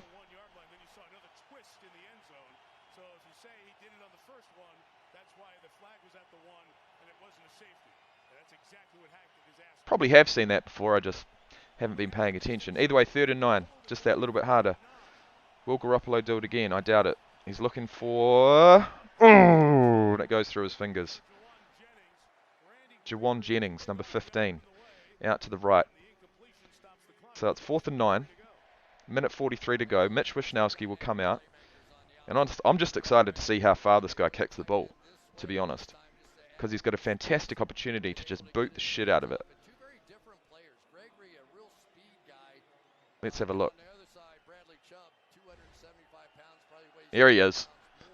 Deep in his end zone. Little look at the fingers. And, well, it's an up and under punt. Sorry, it's an end over end punt. And it comes down at the 42 of Denver's half. The return man will bring it back 8 yards, just inside the San Francisco half. Here we go, minute 32 to go. Russell Wilson, most likely going to be the last drive. Can they do it?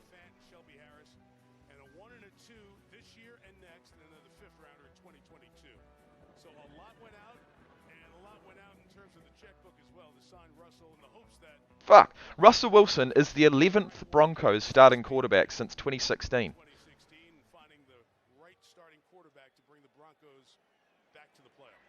Jeez, I didn't realise that. That is a lot. That's a lot of starting quarterbacks. Anyway, they've found their man now for the next 5 years at least. Russ fires out to Wilson, the running back, who's in the flat, taken out of bounds.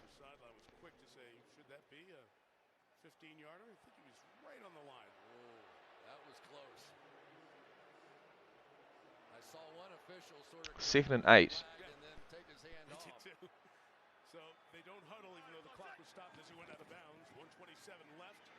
Russ fires over the middle. Oh, is that a catch? No.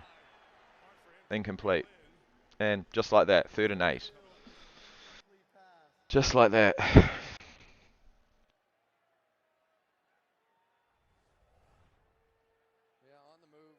Really should have been caught. It was caught, but it was juggled and fumbled.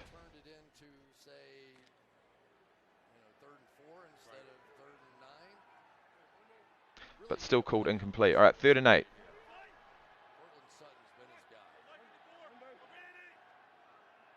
Pistol formation.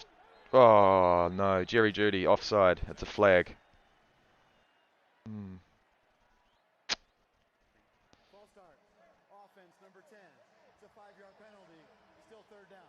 Right, so it'll be 3rd and 13. 3rd and 13. And they'll be within their own half. So now what happens?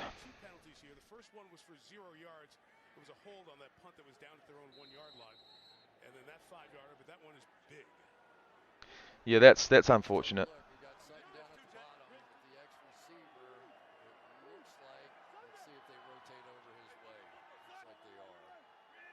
3rd and 13. They need a good chunk of yards here. They want to keep the ball. They don't want to punt. Go, Wilson! Wilson! Oh, Wilson! Go, son! Oh! Almost. He's about 4 yards away from the first down marker. Couldn't quite do it. On a good day, he would have stepped the shit out of that defender, but not today. Not another flag. Holding offense.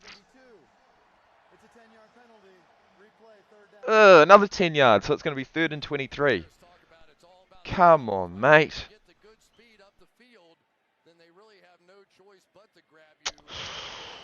Yeah, I suppose that's the only reason why Russell Wilson was not sacked was because of the penalty. So, I don't know which is worse. Anyway, 3rd and 23.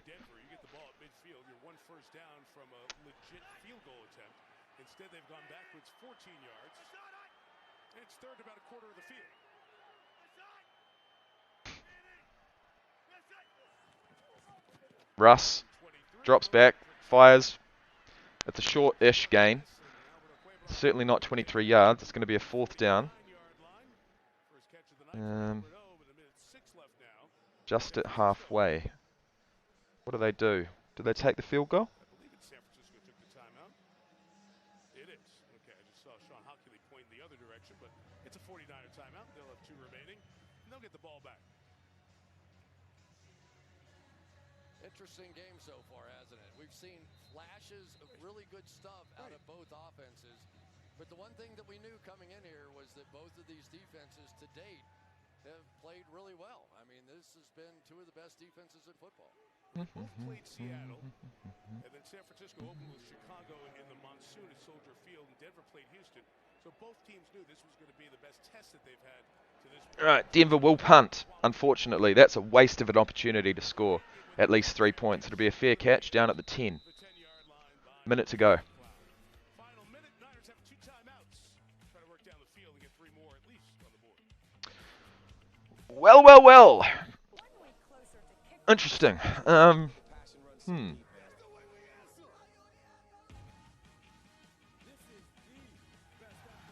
don't know who's going to win. Honestly, I'd have to still give the edge to the 49ers, but you know, after the first drive they had, 6 plays, 75 yards, 3 minutes possession time, you'd think they would have continued and scored at least a couple more, but they just haven't been able to do it. So your guess is as good as mine, but currently I would say the 49ers do still have the edge. Well, I mean, obviously they do. They're 4 points up, but I mean, yeah. I'd love your thoughts though. What do you guys think? Anyone watching the game, or are you just listening to me chat shit? I wouldn't know.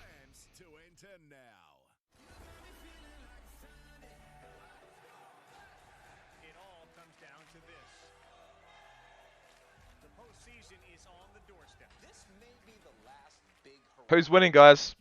I know 5 of you are here. I know 5 people are watching. Come on, man. Oh, there's nothing much to talk about, is there, Noah? It is a boring game. No doubt about that, yeah. I mean, well, yeah. None of my favourite players are playing, so that's, I mean, for me personally, it's boring in that respect. But yeah, 7 points to 3 at halftime. Yeah.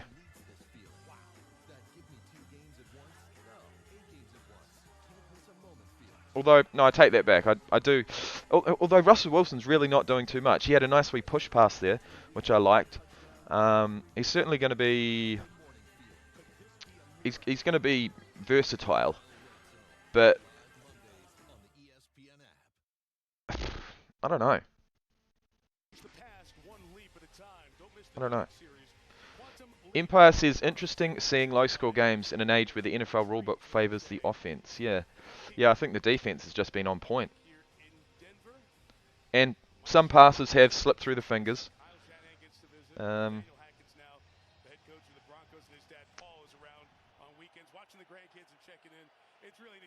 yeah, I mean, there's simply no way to have a low-scoring game unless the defense have been doing relatively well, and I think that's what's happened. Either way, Garoppolo finds.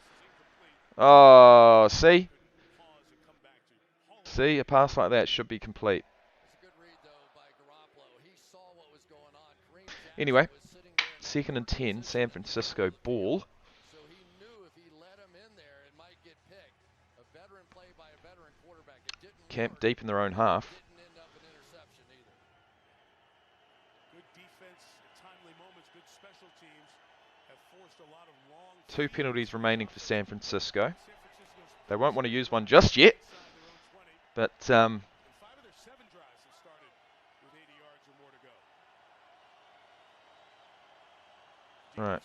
Deebo Samuel's looking for it. He's not available. He'll give it to Kittle. It's a gain of about 3. Broncos have 1 timeout, 43 seconds left, and there goes the timeout. For injury. With injury. Oh no.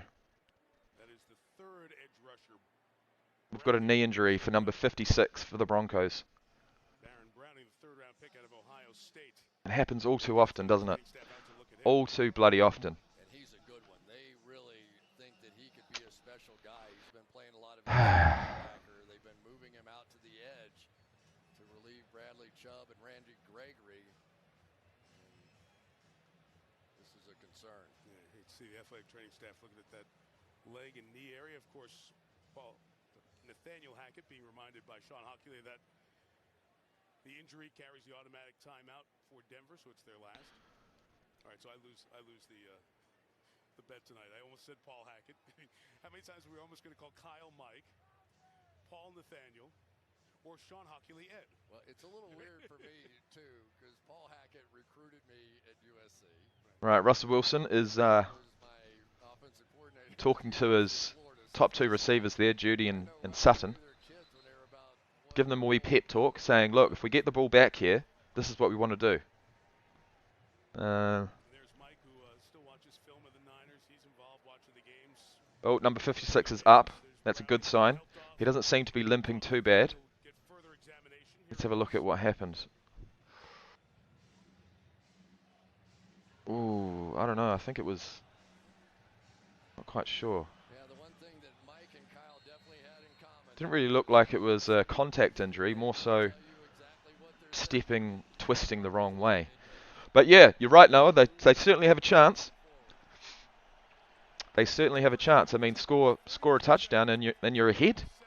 You know, easy as that. 3rd and 7.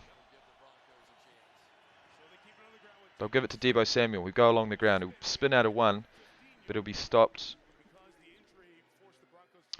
He'll be stopped with a gain of about 2.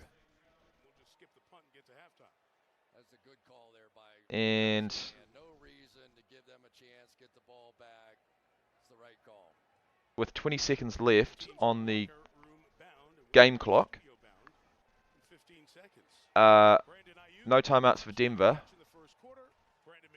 I assume they're not even going to punt the ball. They'll just run out the clock. And there you go. That's it. Half time. San Francisco up 7 points to 3. Both teams coming into this game 1-1. It's important. It'll be an important win for either team. But a boring game, yeah. In the words of Noah, certainly a boring game. Either way, I will be back shortly. All right. Don't go too far. I'll probably be about 5 or 10 minutes. So I'll keep the stream going. I'll up the background commentary just a wee bit so you guys can hear what's up. And yeah, see you back here shortly, eh? Want updates on the action? Just tell Siri, show me football scores. Cheers. Win the ultimate LA experience for you and a friend thanks to ESPN. The prize includes flights, accommodation, and tickets to Rams versus Seahawks and Rams versus Raiders this December at SoFi Stadium. You'll also live it up in style at an epic Rams tailgate party. Plus, get an action-packed day at Disneyland Resort. Visit espnwin.com.au/Rams to enter now. What makes for a great story? Is it drama? Action? Or is it love? Not just love, but the kind of love that makes you do crazy things. Woo! Bang! Exactly.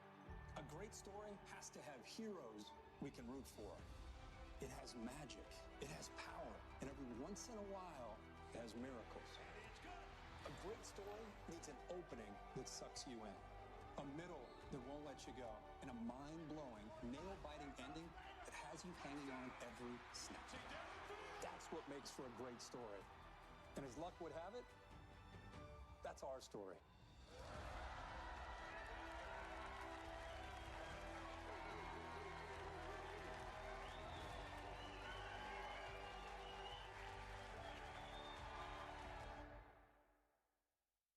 We're here for that NFL Red Zone feel. Buckle up, ladies and gentlemen. That can't look away. Inside the 20, my fantasy team needs this feeling. Wow. That give me 2 games at once? No, 8 games at once. Can't miss a moment feeling. That biggest season ever. 18 weeks of every touchdown from every game, every Monday morning feel. Could this be a miracle? NFL Red Zone. Live Mondays on the ESPN app. 1, 2, 3. Que empieza la verdadera fiesta. Si hay una fiesta para allá voy. Si hay una rumba para allá voy. Thank you for coming. Monday Night Football.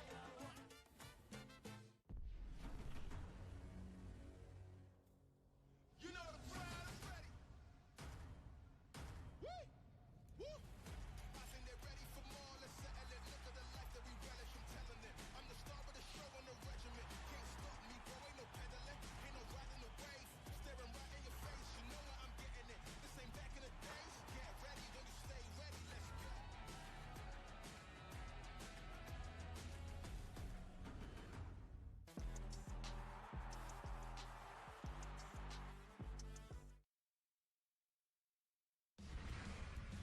Welcome to the Toyota Halftime. Let's go places. The first and the only touchdown we saw in the first half. Jimmy G to Brandon Ayuk puts San Francisco up 7-3 on the road in Broncos country. Welcome back inside the studio. Maria Taylor alongside Tony Dungy and Jason Garrett. And we want to get right to it. Let's get to the best of week 3. And for that, we start in the AFC. Kansas City taking on Indianapolis. And the Colts get their first win of the year.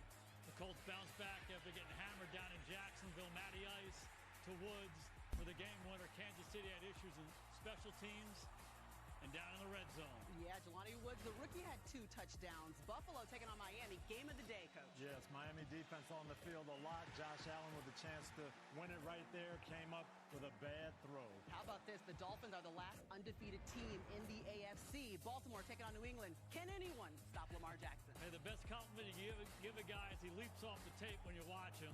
Lamar Jackson plays with 5 touchdowns today. Philadelphia, fly, Eagles, fly. That's what they did against Washington. Another guy playing the quarterback position very well, Jalen Hurts. He has been fantastic so far this year. 3 passing touchdowns for Hurts today. That one going to Devontae Smith. The Rams taking on Arizona. Cooper Kupp, first career rushing touchdown. Just give him the ball. Good things happen. Hand it to him. Best receiver in football. Rams did a great job containing Kyler Murray. Get the win, 20-12. Green Bay taking on Tampa. A couple of goats going at it. Rodgers and Brady. Yes, Rodgers with 2 touchdown passes off run pass options early. Then Brady comes back with a touchdown pass to get him within 2. But then some indecision on the 2-point play. Didn't get it set up perfectly, had a 5-yard penalty, and Green Bay did a great job of closing off the end zone here to win it. Yeah, after the delay of game, Brady's pass falls incomplete, so ultimately the Packers walk away with the win. And Coach Dungy has the clicker, which means he's not happy with something, and he wants to break it down for us. So I guess it's the last play of the game in this one. Yes, Tampa down 8. Now you score a touchdown, you need a 2-point conversion. They know all along that they need to, and they just don't give themselves enough time to execute this. We'll see the play clock here. It's going to get down to 9 seconds, Jason, before they get set up, and they've got a lot that goes on here. They've got a motion, they've got a shift, and then they've got 2 plays called in the huddle. Brady's going to try to get them to the right play, and this takes some time. And, Coach, they also got a lot of new guys. A lot of those skilled players for Tampa are out. Tom's trying to get it all communicated. There's This a is it. signal for the play. Yeah, it's inexcusable. It's down to 2 seconds left. Fournette gets it, shifts back, the clap of the hands, snap the ball, but it's down to 0-0. They just did not let themselves have enough time. Todd Bowles, when I was down there for the first game of the year, he told me details are going to be important. They weren't on the details here. Tom Brady quarterbacked a lot of plays, Jason. Yeah, and He's Coach, not happy. Can't emphasize the dramatic difference between running a play from the 2-yard line and running from the 7-yard line. Chance to tie the ball game at the end, again, inexcusable. The other thing that went on in this game, Tampa, a lot of receivers hurt. They knew they were going to have to run the ball. Leonard Fournette was going to be huge. They were not able to run it. Maybe banged up offensive line, but Green Bay's defense stifled that running game. And Green Bay's defense has gotten better and better and better as the season has gone on. Yeah, Julio Jones out, Chris Godwin out. I mean, Mike Evans serving that 1-game suspension. So those are the top 3 receivers right there for Tom Brady. But next up, they're going to welcome in the Chiefs. And I just want to get in Kansas City a little bit because a lot of miscues happened in that matchup. But we also had some issues with quarterback injuries in the AFC East. Mike Florio in the studio to update. Patriots quarterback Mac Jones suffered an ankle injury late in the game today. X-rays were negative, but there's clearly something wrong. He was carried to the locker room after the contest in obvious agony. If he misses time, the backup is veteran Brian Hoyer. They also have rookie Bailey Zappi on the roster. And in Miami, we saw this happen. The helmet of quarterback Tua Tagovailoa hits the ground. He gets up, and he is clearly wobbly. So how did he stay in the game? We all assumed there was a head injury. Even his head coach assumed it was a head injury. They determined that there was a back injury that contributed to the wobbliness, and he went back in the game. The NFL Players Association has initiated an investigation. The league and the union will talk to everyone involved, and within the next week or two, they'll come to a conclusion as to whether or not the concussion protocol was properly followed. All right, thanks for the update, Mike. The second half from Denver is still to come, but first, Toyota reminds us that the Tundra is the full-size pickup that was born for the wild. 1 week closer to kickoff. So much history. The passion runs so deep, man. That's the way we answer. This is the best atmosphere.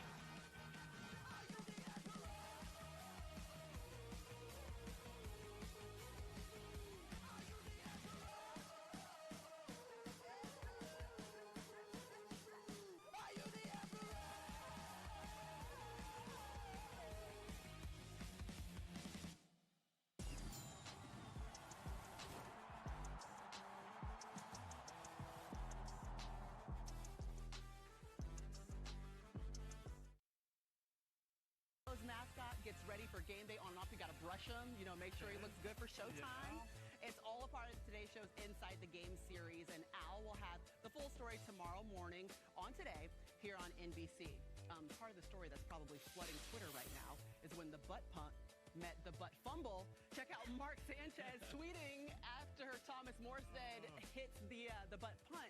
Stay out of my lane, bro. They might want to practice this a little bit more, Jason. Yeah. It's been 10 years since the butt fumble. I was there. I was there broadcasting for NBC. It's going to be an impressive second half. One of these offenses is going to get rolling and walk away with a Week 3 victory. Will it be San Francisco? Will it be the Broncos? You'll see. This has been the Toyota Halftime. Let's go places. What makes for a great story? A great story has magic, power, and every once in a while, it has miracles. It needs an opening that sucks you in, and a mind-blowing ending that has you hanging on every snap. That's what makes for a great story. And as luck would have it, that's our story.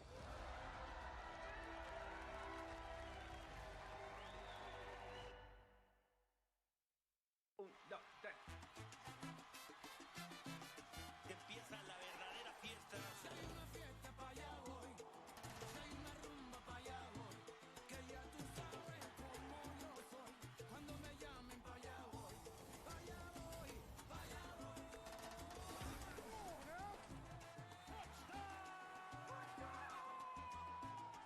Thank you for coming. Monday Night Football. We're here for that NFL Red Zone feeling. Buckle up, ladies and gentlemen. That can't look away. Inside the 20, my fantasy team needs this feeling. Wow. That give me 2 games at once? No, 8 games at once. Can't some moments, Felix.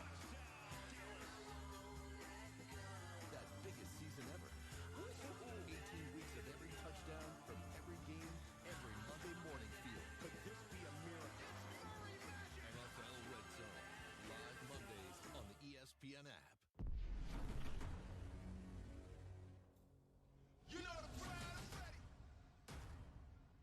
Woo! Woo! I think they're ready for more. Let's settle it. Look at the life that we relish. I'm telling it. I'm the star of the show and the regiment. Can't stop me, bro. Ain't no pedaling. Ain't no riding the wave. Staring right in your face. You know where I'm getting it. This ain't back in the days. Get ready when you stay ready. Let's go.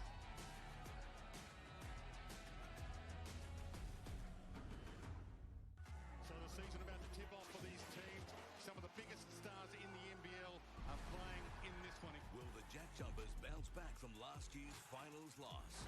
Or will Mitch Creek and the Phoenix start their season off with a blaze? Will the Kings continue their reign on the throne? Or will the Hawks swoop in for a win? Jack Jumpers, Phoenix, then Kings, Hawks. Saturday on ESPN.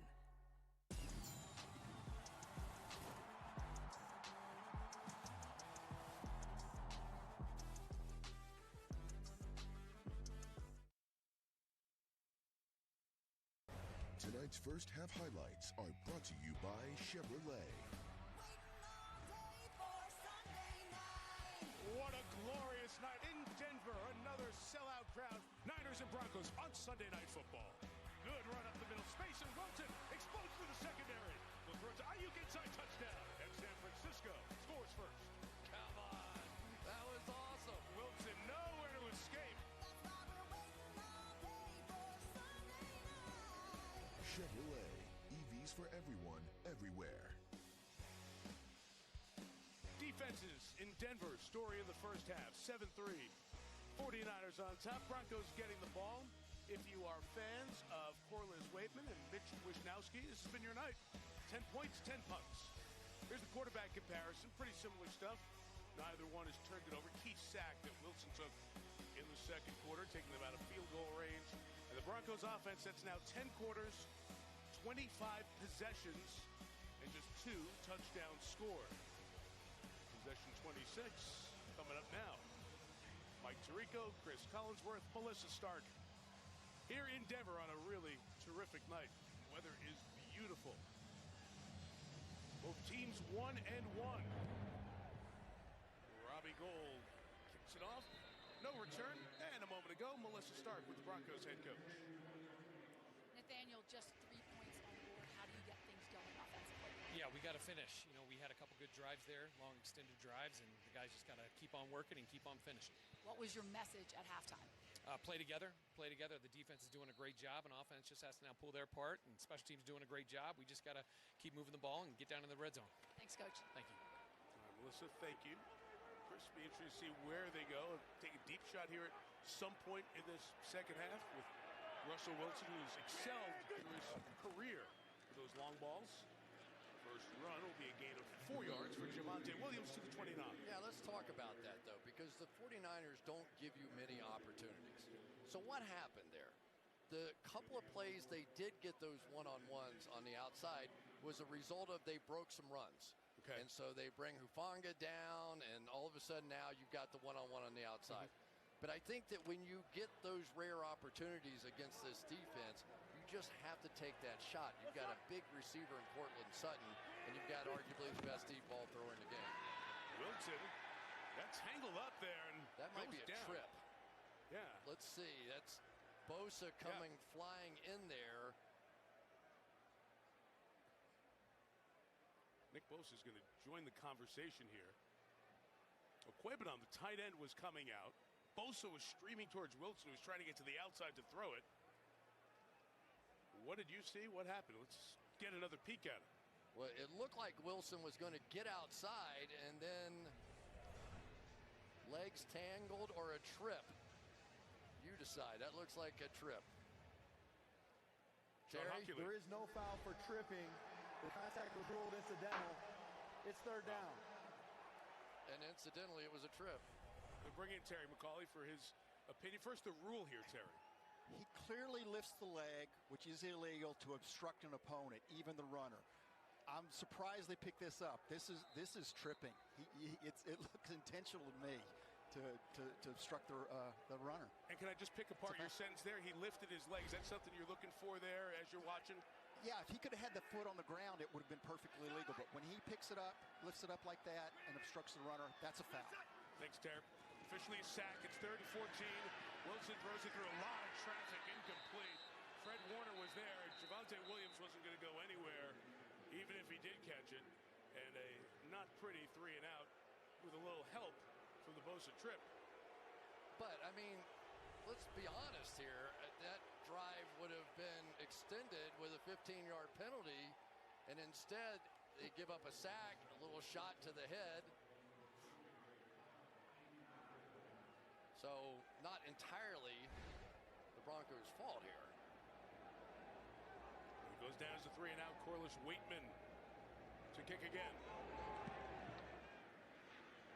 Big leg showed it off here. 55 yards to Ray McCloud to the 25. They go up the numbers, bounce it to the outside, and get all the way back to the 44. Nice 19-yard return by the return man who was with Pittsburgh over the last couple of seasons. Well, this 49ers offense we saw with Trey Lance. Then all of a sudden What the hell is going on here? What the fuck is going on here? This is interesting. Wasn't expecting that. I honestly, like, what's going on here? Did someone raid this? Did someone raid this stream? I can't imagine you did. I got raided. You're kidding me. I got raided and I wasn't even here. Who the hell did that? Oh, Tom Grossi. Here he is. The man, the myth, the legend. The Grossi posse is in the house. Oh, jeepers creepers. Well, I certainly wasn't expecting that. Sorry, I went away to get another caffeinated beverage, which I'm about to sip on now. God damn. Interesting. Really interesting. So this is what it's like to have a stream the size as the big man Tom. Comedian, isn't he? By trade. Comedian. All hail the couch. Yeah, look guys, wow. Certainly wasn't expecting that, but thank you one and all. Look, subscribe if you want. If not, you've obviously hit the like button already. We've got 111 likes. That's absolutely ridiculous. We've got 120 people watching. 195 people watching. What on earth is going on here? Either way, regardless of that, we have had a fairly boring first half between the 49ers and the Broncos. Who am I backing? Well, absolutely no one. I backed the Jags, and the Jags had a good win today. They really did. They did. Was it surprising? To some, maybe. Trevor Lawrence is really coming into his own. But as far as this game's concerned, I like the look of the 49ers offense. I actually really do. It's there's firepower all over the park. But we've got a pitch play here. I don't mind a pitch. I don't mind a pitch at all. It's a gain of about 10. The game is boring. Hey, the game is boring, I must admit. But well, I'm trying to make it as fun as possible. It hasn't been easy. Hasn't been easy whatsoever. But you know, you do what you can.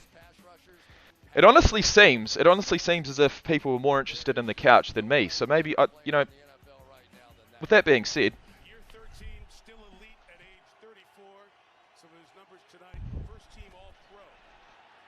Snap issue, and Garoppolo gets down near the bottom of the pile. what's happened? There's a snap issue. Garoppolo's down. He's down at the pile. Look, if I could, I'd watch it off screen, but I can't. Sorry, guys.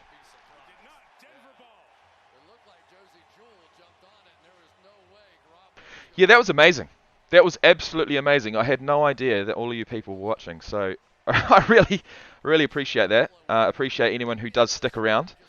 But most of all, I appreciate Tom Grossi for raiding the fuck out of my channel. Cheers, guys.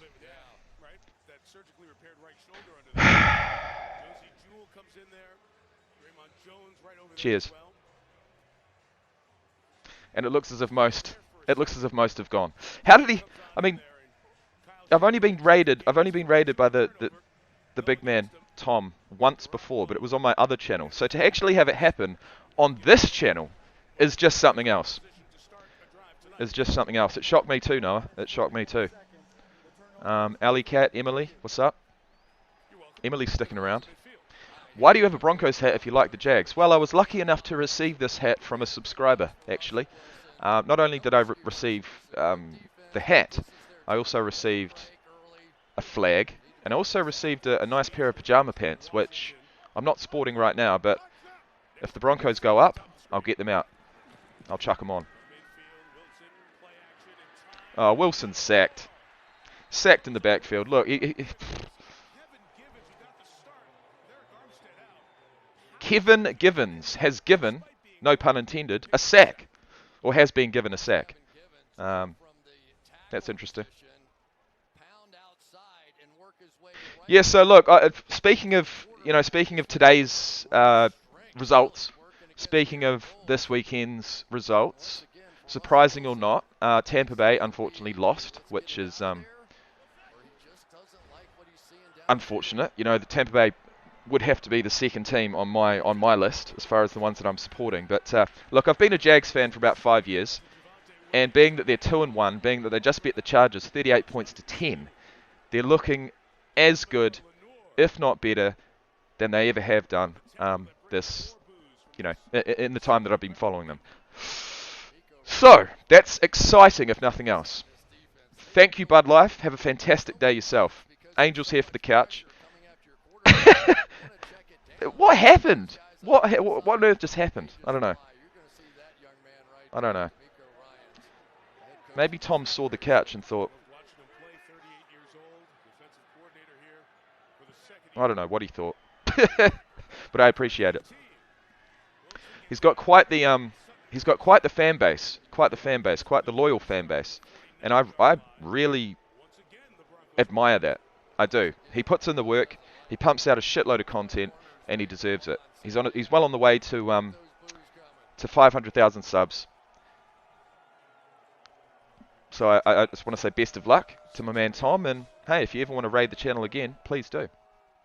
Please do. Anyway, Denver, 4th down once again. They'll punt it from the 40. It'll come down. Oh, what a bounce! What a bounce! And it's downed at the 1. Downed at the 1. We've seen that a couple of times before this game, actually. We've seen that a couple of times. Yeah,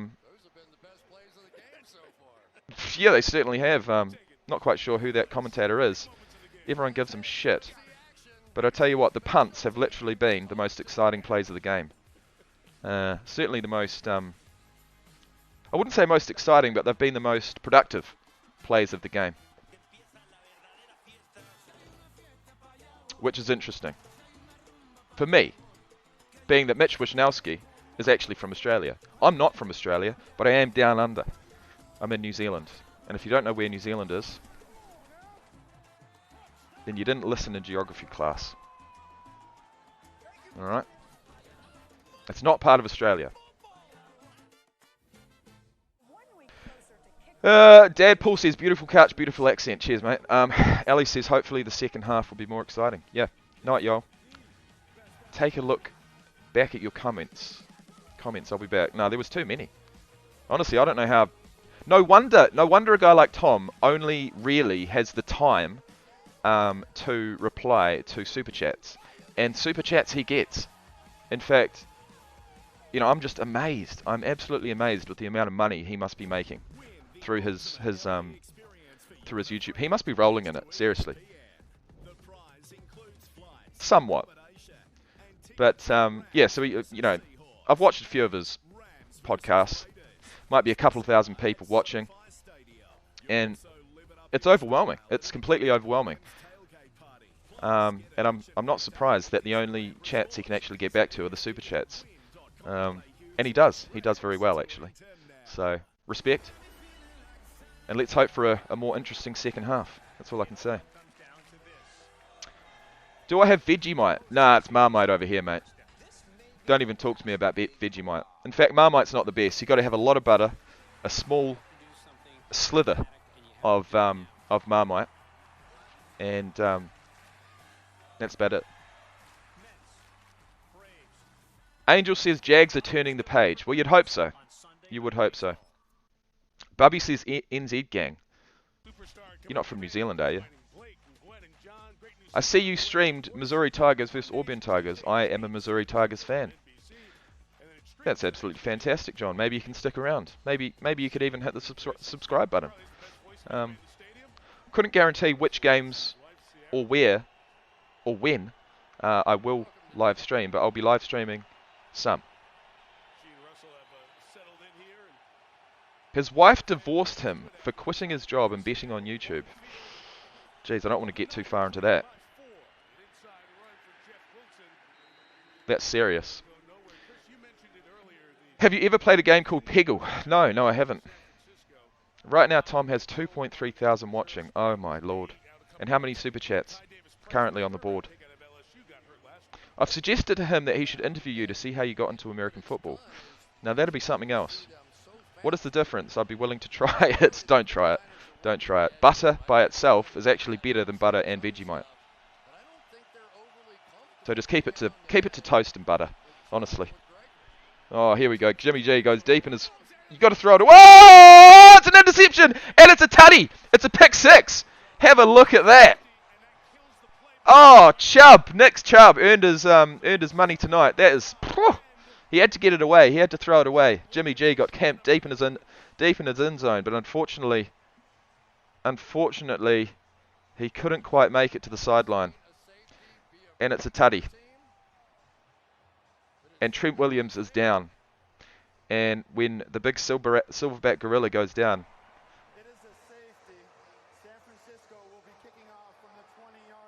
it's a safety. Did he step out? Oh my god! Did he even know that he stepped out? No, he didn't. He mustn't have known, because that's 2 points. It's not as if you want to give away 2 points. God damn! Trent Williams, what happened? Goes up one-on-one against Chubb. Oh, unfortunately. Oh no, something's happened to his ankle. Let's have a look. Oh no. Oh, in the process of being blocked, a Denver Broncos player has landed on Trent Williams' right ankle. And when you've got about 320 pounds of your own weight, let alone 300 odd pounds of the opposition's weight, that's not going to end well. That's not going to end well whatsoever. John, I really appreciate your subscription, man. Absolute legend.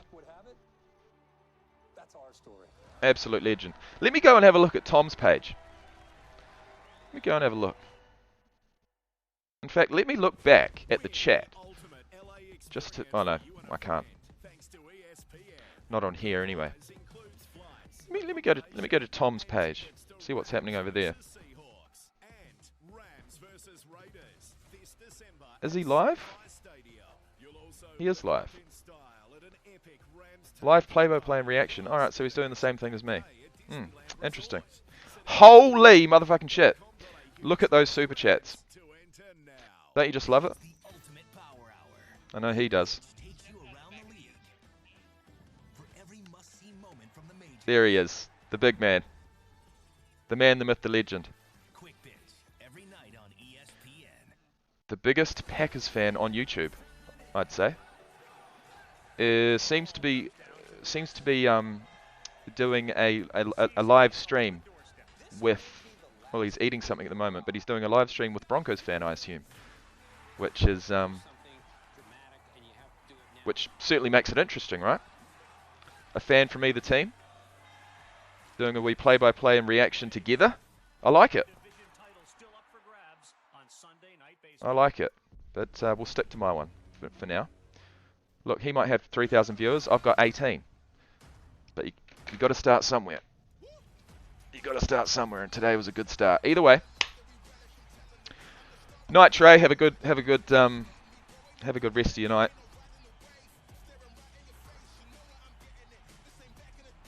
Shout out to Tom and everyone stopping by. That is super cool. Absolutely is. Have you heard of the Grossi Perner show? The GPS? No, I haven't. What is it? Brandon Perner is the Broncos fan. Gotcha. Okay. Gotcha. Well, I could say... Oh, no. Trent Williams is limping off. Oh, no. He is putting weight on the... It's not a huge limp. He's putting some weight on his ankle, but can't be good. They need him out there. Actually, that could be the difference, guys. No shit, that could be the difference. Trent Williams is huge for this team. And it's a punt from the 20. Down at the 15, the Broncos will bring it back. It's a return of at least 15. He's taken down at the 30. Yeah, odd job. Honestly, you missed out. You missed out big time. We had what's called a raid. It's only happened once to me before. It's always exciting. And if you can garner just a few extra subscribers, a few extra likes, and a few extra views, it's well worth it. And that's exactly what happened today. Unfortunately, for the majority of the raid, I was actually taking my break at half-time. So they enjoyed the couch and nothing much else. But, you know, you live and learn. Maybe I should have stayed. In fact, you know what? If I had have stayed, that probably wouldn't have happened. So everything happens for a reason, and I'm going to back Denver to win this now. Being that Trent Williams is off the field, I'm going to say that is going to be the difference. I'm going to say that's going to be the difference. But what did he just tweet out? Oh, he tweeted he's got company now. That's okay, right? So, are you over here on Twitter? Absolutely not. That was amazing, though. He said, freedom. I've never been happier was his tweet. That's great. All right, so the Broncos get the ball back there. Always is. Either way, Broncos ball, 1st and 10. They'll hand it to the running back, and they'll get about 5 along the ground. Melvin Gordon, the 3rd. Tom and Brandon do GPS, a morning football show, Mondays, Wednesdays, and Fridays, I think, at 10 a.m. Central Time. Yeah, my time, well, I'm actually on, what day is it today? Monday. Is it? Yes, it is. I've actually lost track of time, guys. Russell Wilson goes over the middle to Melvin Gordon. It's a gain of about 3. It's going to be 3rd and 3. 3rd and 3, Denver ball. Yeah, so it's Monday afternoon for me at the moment down here in New Zealand. 3:28 p.m. 3:28. The reason is that he's not getting that opportunity. They're playing either 2 deep or 4 deep, all but about 5 snaps of this game. And the only 5 snaps when they got that single coverage was when the Broncos got. Now, I might need to reduce the background noise here a wee bit. Oh, no, we're good. Right, 3rd and 3. Big play from both for both teams. Certainly for Denver, they want to roll all the way down the field and actually score some points. And they've got an open Sutton on the left-hand side of the field. He will be taken down, and it will be a 1st down.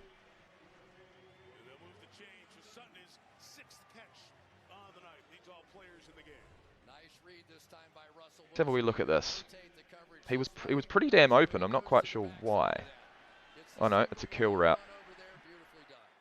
Yeah, beautifully done. He probably could have... No, that's actually perfectly done. He goes past the first receiver, stops short of the second receiver. Right, Wilson out into the flat to Melvin Gordon once again. He's touching the ball a few times. Oh, Gordon. Certainly not all over for him. Emily says, I'm so happy you're back at it. Well, I have been, actually, but I've been, majority of the time I've been on my other channel. But unfortunately, at the moment, my live streaming capabilities have been slashed for about another 12 hours because I was live streaming my reaction to the Triple G versus Canelo fight, and that's a flag. And Wilson goes long, looking for someone, but it's out of reach of everyone. Had to go for it. It was a flag. Offside for the defense. Tom and Branson also do a football show called Clickbait Sports with 3 other YouTubers. That is 4 p.m. Central Time. Yeah, look, I'm always sort of watching, listening, learning, so to speak, from Tom. And he's good at what he does. He's good at what he does, man. And he's very, very efficient. Melvin Gordon along the ground once again gets a first down. Gain of about 5. I'd like to know how many yards he's got at the moment. It's got to be up there. Got to be up there. Yeah, and this time Hufanga's going to try and come around this way, and yet it leaves just a bit of a gap in there. Good block down on the outside there by Eric Saubert. They're bringing the 2 tight end look in there now and see if they can get a little something going on the edge. Right, 1st and 10. Can Denver take the lead for the first time in the game? Melvin Gordon once again. I tell you what, this guy's rolling. I want to know how many yards he's got.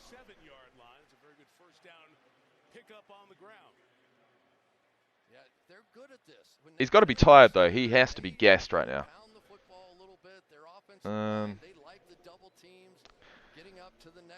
Hang on, this can't be right.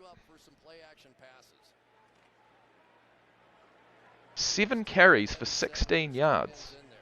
He must have lost ground on a few.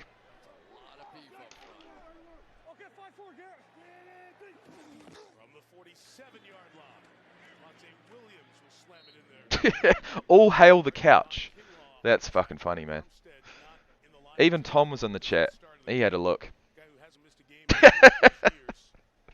Bloody hell. All hail the couch.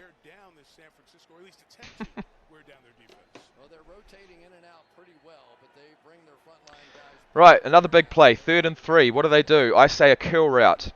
Give it to someone. Anyone. Make it over that line. Turn round. Catch the ball. Continue rolling. I mean, a field goal will put them in front here, so 3rd and 3. No, it won't be a curl. He'll go long down the middle and he'll find absolutely no one. There will be a flag for some reason. Couldn't say why.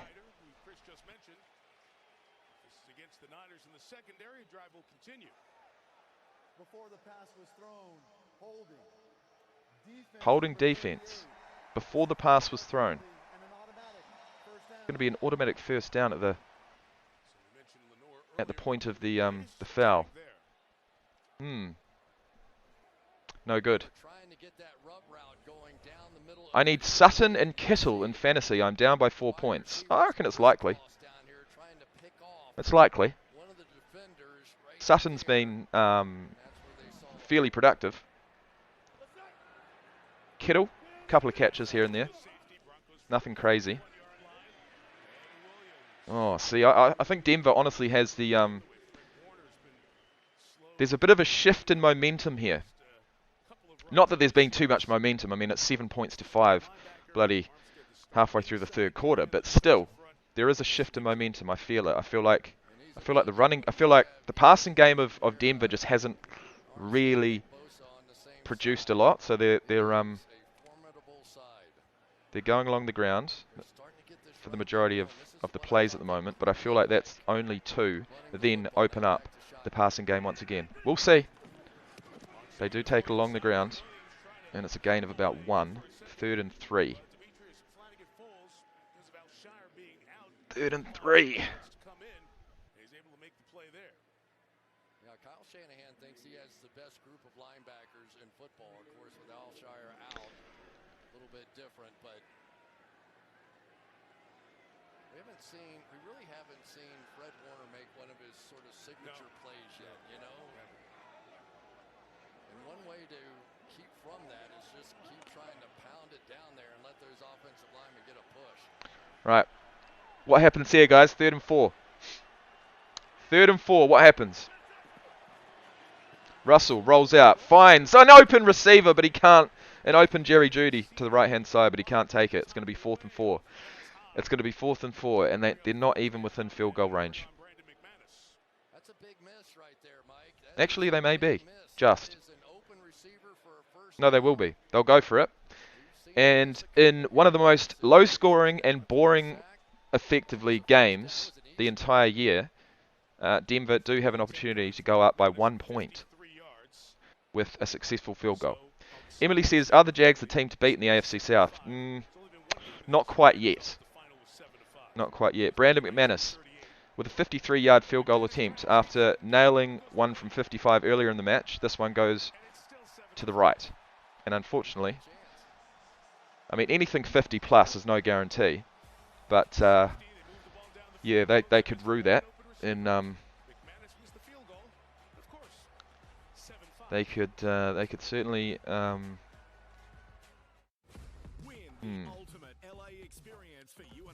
That shift in momentum, I feel like, might just be swinging back towards the 49ers. But they don't have Trent Williams, so I'm going to say that a sack is on the cards here for the Broncos. Let's have a wee look.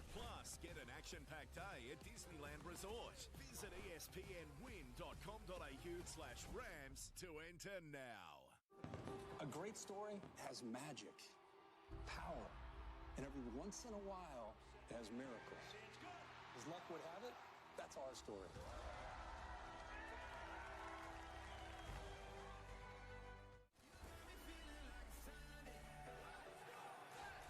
It all comes down to this. The postseason is on the doorstep. I think I'm going to attempt, I think I'm going to do, well, I'll do tomorrow's NFL game for sure, but I'm gonna bring a bit of baseball to the channel. Just a little bit of baseball. I'm gonna try it. And it should be entertaining because I don't know a huge amount about baseball. So there'll be a lot to learn. But I think that'll be fun. By the way, any bodybuilding fans in the chat, I don't know why you would be, but I am. And the Arnold Classic UK has just wrapped up. And Andrew Jacked is the official winner of the 2022 Arnold Classic Men's Bodybuilding Division, UK. I looked up the time difference. 4 PM here is 10 AM the next morning in New Zealand. Assume New Zealand is all one time zone. Yes, it is, John. And he says he loves baseball. 4 PM here is 10 AM the next morning in New Zealand. Yeah, that'll be right. 6 hours. Yep.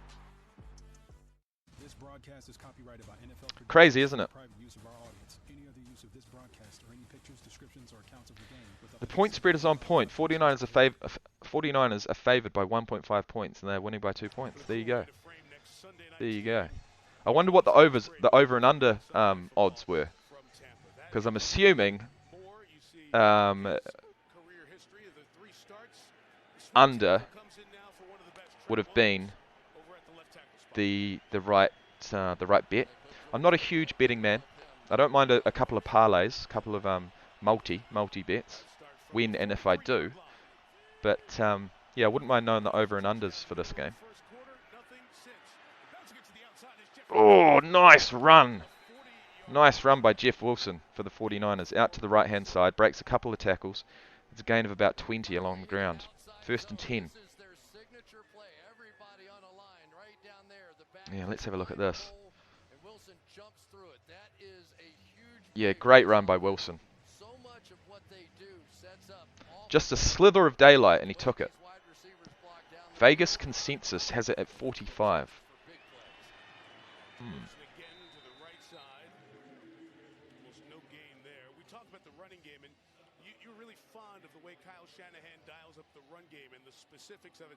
Interesting. They start working the technique of that during OTAs and the off season. It is, they drill it into their heads. And so it's not going to be that big a deal. Well, I'll tell you what, if Denver can pull this off, this will be a massive win. But both defenses have been, I don't know, it's hard to say whether the defense has been the deciding factor or whether the offense just isn't good enough. Anyway, Jusic. Oh, Jusic does his job, but it doesn't stop the sack. I'm not sure what was going to happen there. I feel like it was a fake, bit of a. Let's see.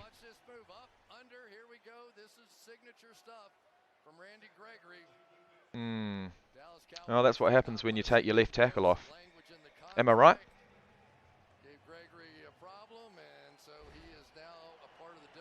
Or when your left tackle gets injured. Either way. Big signing, had the big issues in Dallas during his career. The multiple suspensions. Dallas thought they had him signed. 49ers 3rd and 10.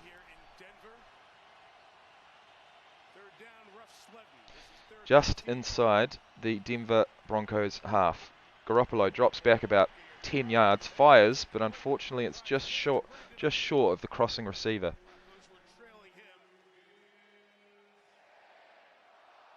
And the Mile High fans yell incomplete, part of their tradition. Had a chance, it really did. Jimmy one-hopped this one. He was moving to his left, trying to make that throw, but that one had a chance. Well, that makes it 0 from 7 third down conversions for the 49ers. So that's absolutely horrendous, let's be honest. And Mitch Wishnowsky is back on the field. It's an up and under punt just at the 43. They're going to want this to hold up, and it does. It's out at the 3. Tell you what, Wishnowsky's been kicking on point today. Been kicking on point. Empire Jeff says yes. Watch baseball. Well, I'll have to work out when it's on. What time of day?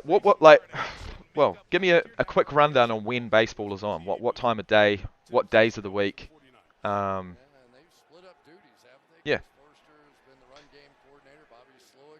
Are there certain days of the week that baseball's on? Or could it be any day because there's so many games?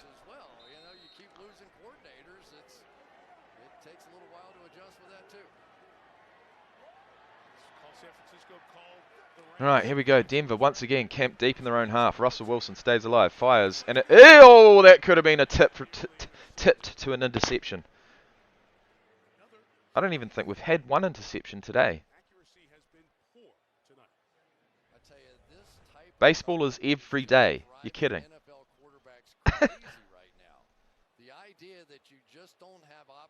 Wow. I'm not surprised, but certainly didn't think it was every day.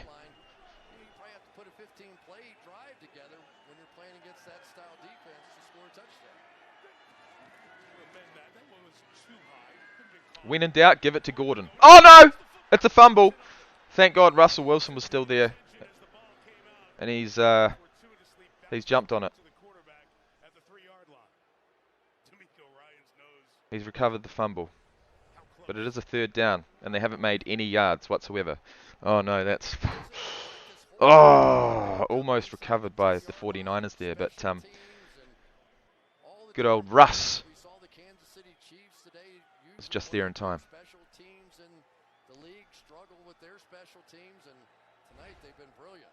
Charvarius Ward punched it out.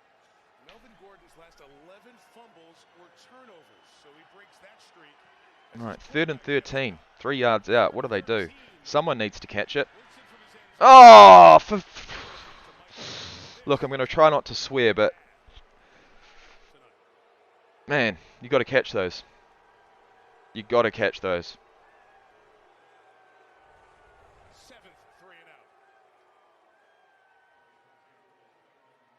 I'm out of comments. You know, you got to catch the ball. Sometimes it's not anything the coach is dreaming. Anyway, Denver will attempt to punt their way out of trouble here. 4th and 13. And it's a massive spiral punt. There's a lot of hang time. Not a huge amount of distance. Down at the 50. The return man will get it back to the 40. It's going to be San Francisco 1st and 10 at the 40-meter line. 40-yard line. Alex Singleton's third special teams tackle. So the Wilson numbers now through 11 quarters. Wilson tonight 15 of 25, 60% ratio, 60% success rate, 126 yards, no touchdowns, no interceptions. I'm just going to have to scramble around and make some plays. One of the really good plays they had is that little chest pass. Yeah, you know what? I reckon I do agree with the commentator there. I think Russell Wilson's going to have to keep the ball in hand a little bit more here, and just try and try and get some yards along the ground himself. Garoppolo, bit of a shovel pass. A shovel pass mixed with, well, it's a pitch, but it's passed with two hands to Deebo Samuel, who runs out to the left on a swing route, but unfortunately can only make it back to the line of scrimmage.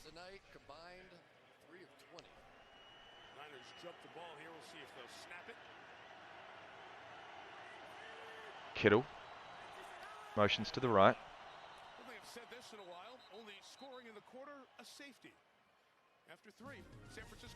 7-5 after 3 quarters. What the hell?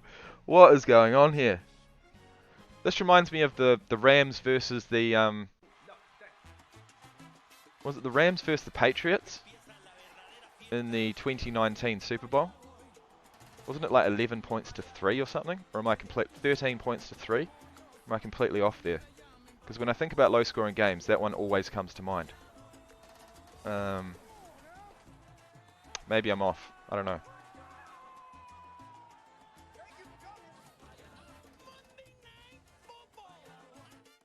I'm correct. Jeez, I tell you what. Oh, yeah, no. I remember watching that vividly. This might be one of those games where Russell Wilson does not do much. Well, he needs to do something.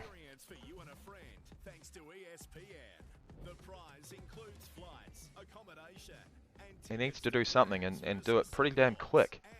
Rams versus Raiders this December at SoFi Stadium.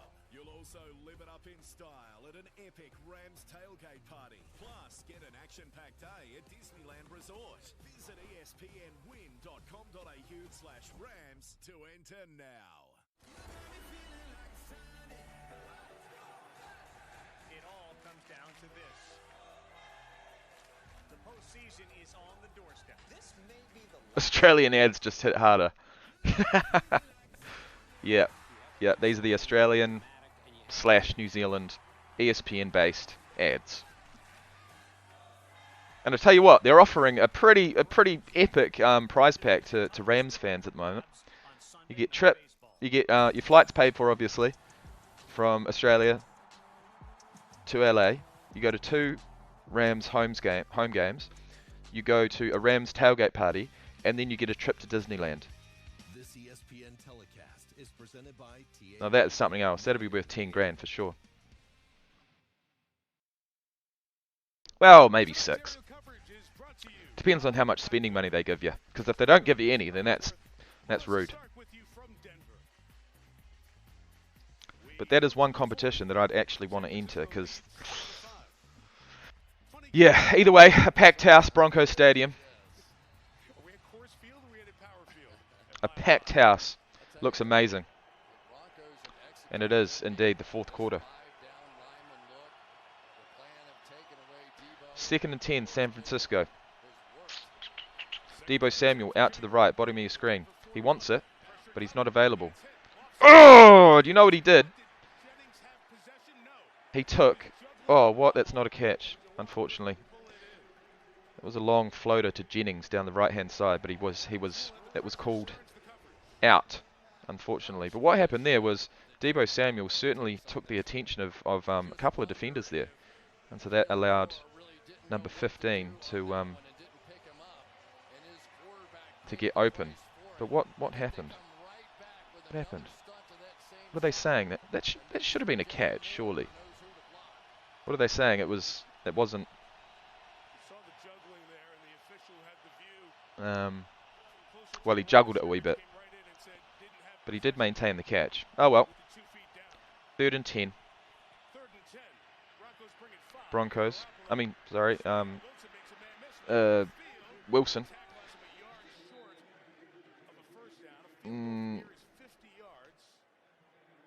Gets a short pass to the left. Tries to make a man miss, but comes up short for the first down. I wouldn't be surprised if the offense stay out here. 4th and 1. Nope. It's going to be a field goal. Robbie Gould. 39 years of age. A 51-yard. field goal, and it's not guaranteed by any means. But he's done it before. He'll do it again. And the kick is good. San Francisco go up 10 points to 5. Well, it's still a one-score game, let's be fair. Still a one-score game. Can Russell Wilson and the Broncos do it? George Kittle, man, every point, every yard, a battle here tonight. As Garoppolo and the Niners take advantage of the defense hold, the punt caught at midfield with a nice return, and now Nathaniel Hackett's team in a 5-point hold. But it doesn't matter, right? I mean, you're playing for first place tonight. Both these teams, they win the game, they're tied for first place. All you need is one drive. You just need to put it together one time. Yep, one drive can be the difference. There's still plenty of time, over 14 minutes. And we've got one of the best quarterbacks in the game right now with the ball in hand. Russell Wilson. Can he do it? Sometimes your star players just have to wake your team up, and it is definitely Russell Wilson time right now. Well, it'll be a touchback. I can say that much.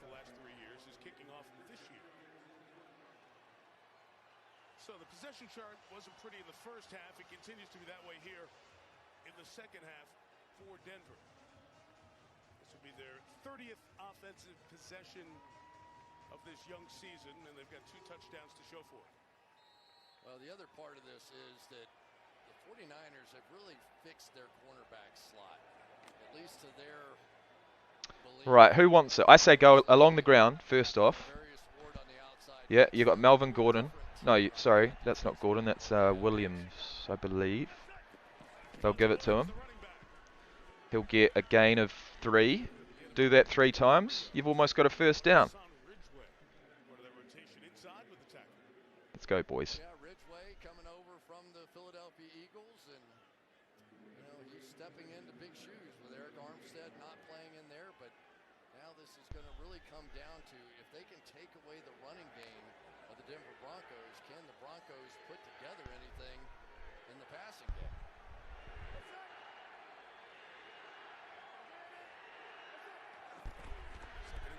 Right. Play action goes long down the middle. Who wants it? Oh, that could have been a game breaker. Jerry Jeudy just missed it. That was going to be a 50-yard reception. And that's the kind of thing you need to do. You need to mix it up. You need to really, really test the defense. And in that respect, they did. Oh, it was tipped. It was tipped. Oh, mate. So close. It was just tipped by the number 7 of San Francisco. Where are we? Right. Let's do it again. 3rd and 7. But you can't do it. Wilson takes it himself, goes up the middle, steps off his left, and doesn't quite make the first down. He is only a 4.65 man, let's be honest. It's not as if he's Lamar Jackson. The stop there, and it will be just short. 4th and inches. What's the decision here? 10-5? Own 35-yard line? This is a power running team. Right. And ordinarily you say, no question about it. What happens here?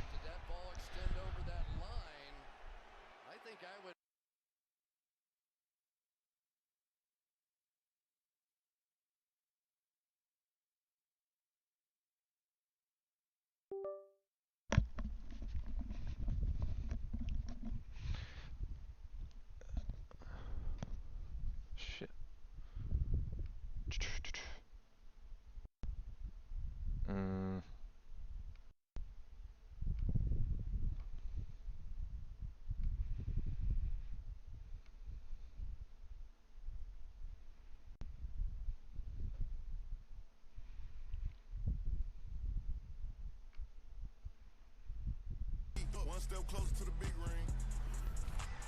He might have got it. Did he get it? Sorry, I had to reconnect my my headphones there. I couldn't hear it.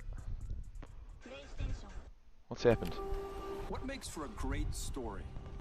A great Well, story we don't know yet. has magic, power, and every once in a while it has miracles.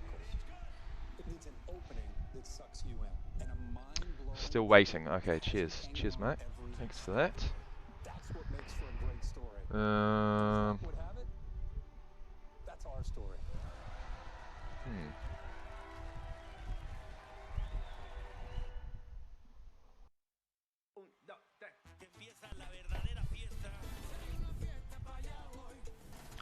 Well, I tend to think he didn't make it, but I haven't seen the replay yet. Just on first glance. We're here for that NFL red zone feel. Buckle up, ladies and gentlemen. That can't look away. Inside the 20, my fantasy team needs this feeling. Wow. That give me 2 games at once? No, 8 games at once. Can't miss a moment feel. That biggest season ever. 18 weeks of every touchdown. At first glance, it looked like he was just short, but he did reach out, which is a risky move, but he must have thought that he's, you know, fairly close to the first down. So let's, come on, ads, for God's sake, we just want one, just, come on.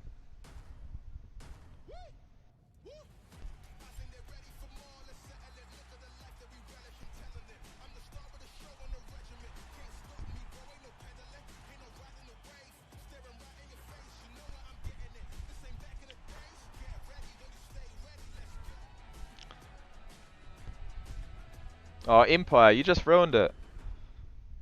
Ah, you've ruined the surprise. Anyway, let's have a look. Right, Russell Wilson. It's... Ooh, nah, that's not good. Surely not. No, 4th and inches. There we go. Just. That is inches. That is inches. Now, what happens here? Well, surely it's a QB sneak. I mean, that's your classic 4th and inches play. What? It's a punt? What the hell? Why have they punted it? Kyle, what's up, G? Welcome. Welcome one and all. Why have they punted that ball? That's... Is it too risky? Is it just too risky to not get the inches? You tell me. That seems strange.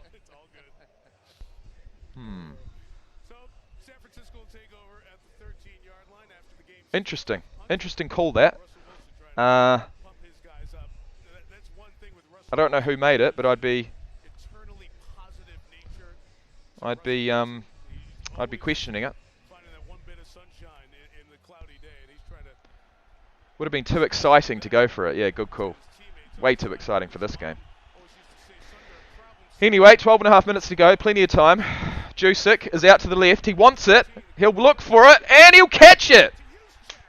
What a catch. Mate, call this guy a fullback. Have a look at that. Tony toe tap on the left-hand side. Wowee. He's happy about it, and he should be. Holy shit. We saw him motion out to the left. I didn't think he'd be... I mean, he always does it, right? It's not as if he's... Well, Bradley Chubb... Oh, he obviously wasn't expecting... Oh, look at that finish. Look at the toe drag swag. Oh, fantastic. That was a fantastic play. 1st and 10. It's a gain of 3 along the ground. It's 2nd and 7. With Jalen Moore at left tackle. Now Colton McKivitz, a third-year man out of West Virginia, who has some starts under his belt, including Week 18 last year. He's in there at left tackle. So now into the game comes Juwan Jennings. Yep, hell of a catch that. Hell of a catch. An angry blocker. This guy can get under the skin of people. We've seen him get people ejected before. Number 15. 2nd and 8. Come on, Broncos. Big stop. Big stop here. Get to the quarterback. They won't. Kittle crossing from right to left. Catches the ball for a gain of about 5. 3rd and 3. Actually, I'm pretty sure that was just a classic out route. Let's have a look. He lined up on the left and caught it on the left. And he's going to be the guy. You just wonder now that they're starting to get it going again, and Jimmy Garoppolo is starting to get that feeling with his old favorite target again. DJ Jones out of the lineup the last few series for Denver, being evaluated for a head injury. So they're great defensive tackle inside. 3rd and 3. Oh, yes! The pass is broken up by Williams, number 21. It's 4th and 3. What do they do? Big play that. And that was Samuel too. Bang. Oh, mate, Garoppolo needed that pass needed to be just a couple of feet further out in front, because I love that route. I love the Texas flag type route. That's sick. Normally it's a running back. In that case, it was Samuel. He pretty much does play as a running back. But, yeah, here we go. Mitch Wishnowski. An end-over-end punt will come down. Oh! And it's a touchback.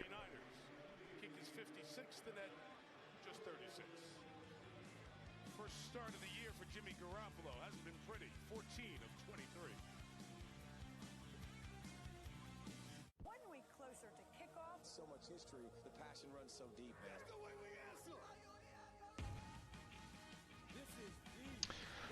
Oh, well, I mean, look.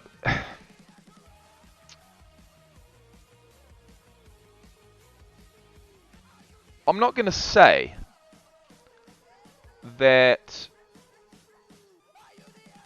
I'm not going to say that the game's been exciting. But what makes an exciting game for me is, you know, the last few minutes. And if the game is within reach for both teams, like if it's a one-score game, that's all I hope for. That's all I can hope for. All I can hope for is that those last few plays, those, you know,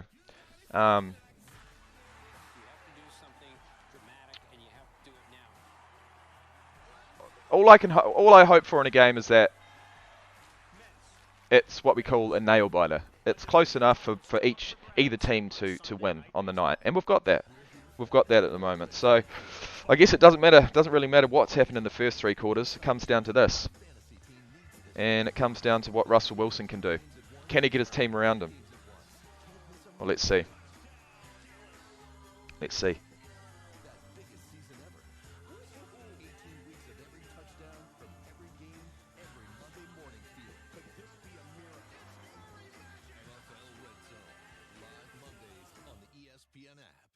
So the season about to tip off for these teams. Some of the biggest stars in the NBL are playing in this one. Will the Jack Jumpers bounce back from last year's finals loss? Or will Mitch Creek and the Phoenix start their season off with a blaze? Will the Kings continue their reign on the throne? Or will the Hawks sweep it in for a win? Empire is, I'm not going to say happy, I'm not going to say sad. He's neutral currently.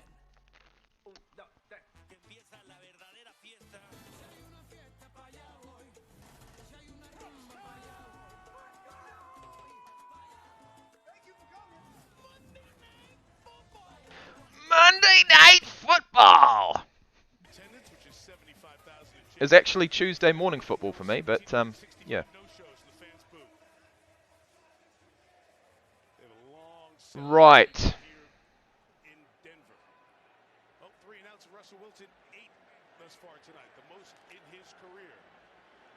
Yeah, I've got to say, it doesn't matter which team you're looking at. 3rd down conversions have been absolutely atrocious. Right, Russ hands it off to his running back, Gordon. Cuts upfield. Unfortunately, gets 0 yards. They're going to have to do something better than that. Evergreen says, I'm glad Russ is finally getting exposed. 3 weeks in a row. The excuses will run out. I don't know. I'm not going to say anything. He might do this. He might bring it back. 2nd and 9. Fires to Sutton. It's going to be a couple of yards short of the first down. It's going to be 3rd and 2.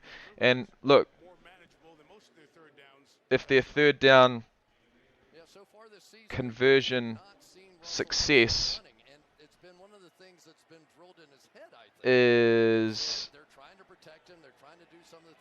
look, sorry, if they what I'm trying to say is basically they haven't converted many third downs tonight, but it is 3rd and 1. So if ever they were going to convert a third down, it should, and it would be this one. They give it to the running back, and he gets there. Nice. It's a gain of 4, and it's a first down. They're in with a shot. Let's go.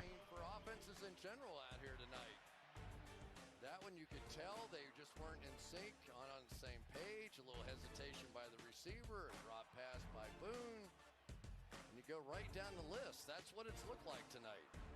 They've had opportunities. Yeah, beautiful, aren't they? Yeah. Oh, Wilson stays alive. Fires. Gets rid of it. 2nd and 10.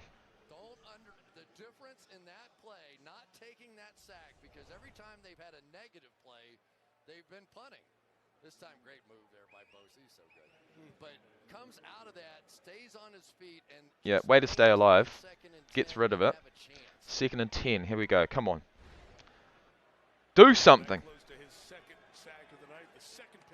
In the wise words of Conor McGregor, do something about it.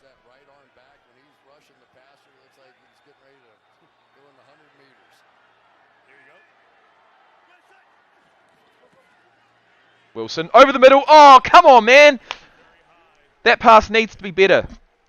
That pass needs to be better. Garoppolo likes what he sees. 3rd and 10. Russ is 16 and 4 against the Niners. I think that was more Seattle than Russ. But I'm just a salty fan. I thought the Packers and Bucks game was a dud. Yeah, I didn't see that. But low scoring once again, right? Emily says, as a Packers fan, I'm absolutely thrilled that Wilson is not playing great.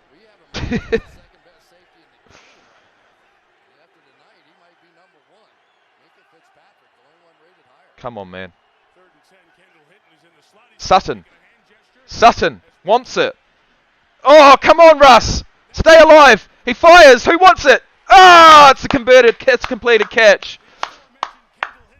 Oh. See, that was all Russell Wilson staying alive long enough to get an open receiver. Come on, bruv. Let's do it. There's Russell Wilson. Oh, mate. He threw it pretty early, too. The receiver had to come back and get it.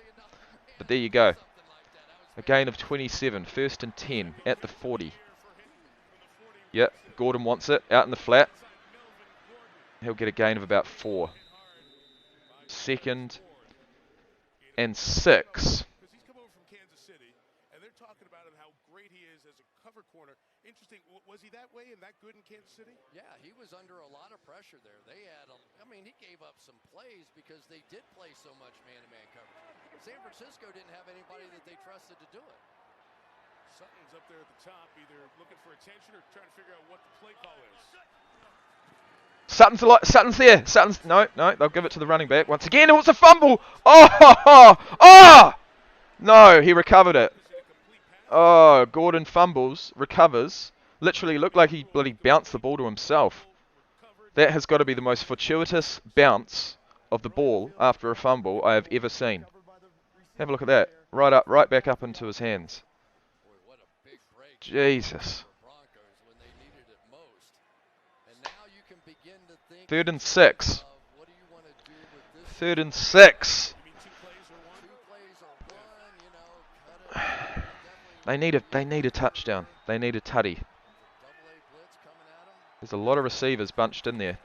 One wants it. Someone wants it. Russell will take it himself. He'll take it himself. He'll get the first down. 1st and 10. That's what you want.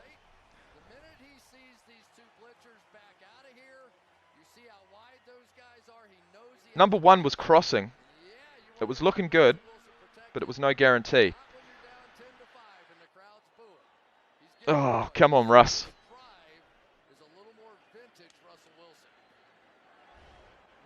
Need more of that. He's only had 6 rushing yards in 2 weeks. Jeepers. Damn, that's nothing.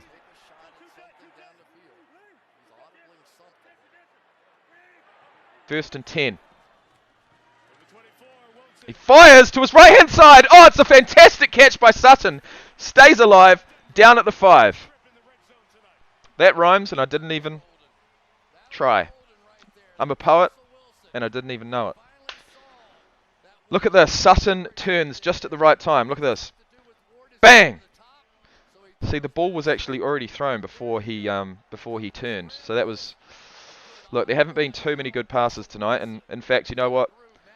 I wasn't even expecting him to catch that. But he did.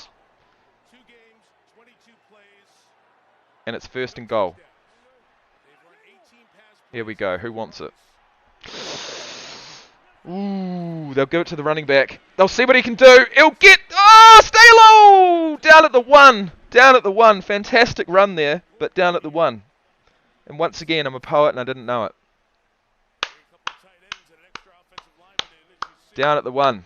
Second and goal. Time is a factor.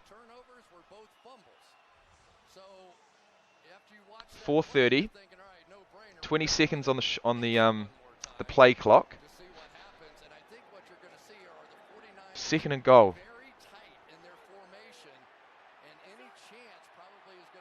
What happens here? They are bunched.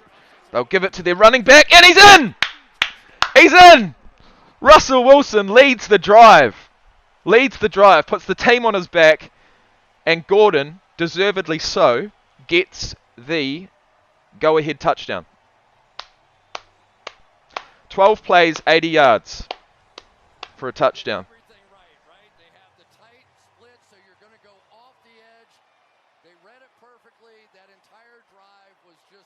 Nice.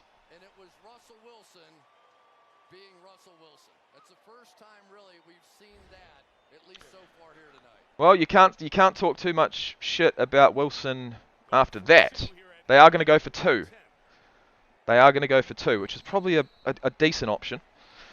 I'm not going to say it's the most likely option, but they'll go for it. They've got 3 receivers to the right, 2 to the left. There's going to be plenty of options. Someone just needs to get open. Who is going to be open? Someone's open, surely! Oh! Damn, the pass is broken up. It's a 1-point game. It's a 1-point game, my friends. Look, it might be... That drive was pretty exciting to watch, I must admit. Back in a sec.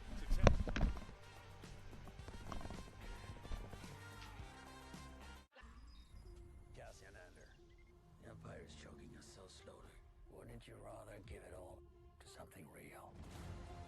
You're in my net. Are you a fish or are you a thief? This is what revolution looks like. I'm tired of losing.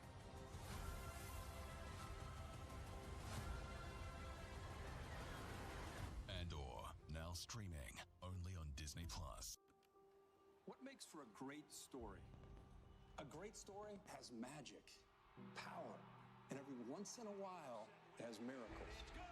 It needs an opening that sucks you in, and a mind-blowing ending that has you hanging on every snap. That's what makes for a great story. And as luck would have it, that's our story. Shaggy! Shaggy's in the house. Where have you been all day? I've missed you. Alright, so I'm just going to go Sky Sports. I want to see... Let's see what's on after this.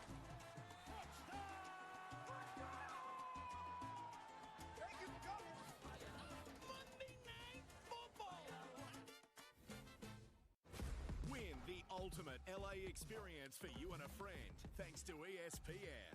The prize includes flights, accommodation, and tickets to Rams versus Seahawks. And Rams versus Raiders this December at SoFi Stadium.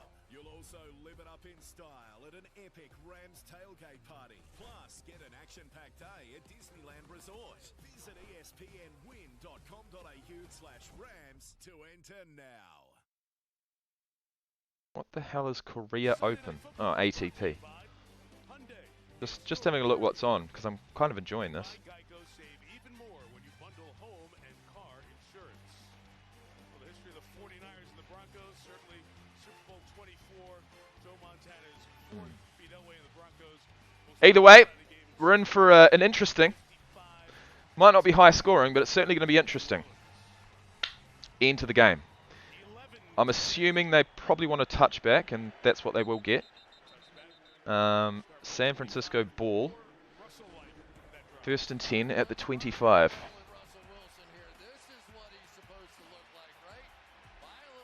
Yeah, lovely. Honestly, that is clutch play by Russ. And if that drive ends up being the winning drive, respect to the man. Respect. Yep.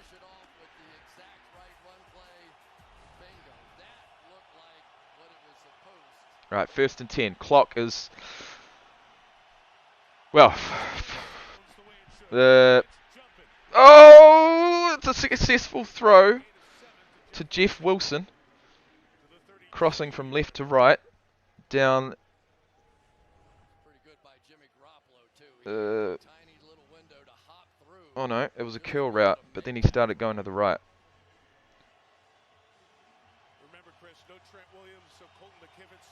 Either way, 2nd and 2. 2nd and 2. 49ers ball. 3:35 on the clock.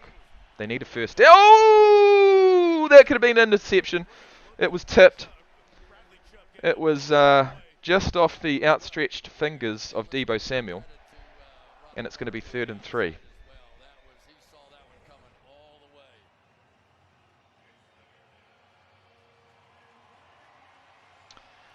Evergreen says Niners only need 30 yards to attempt a field goal. Well, 30 yards is 30 yards, mate.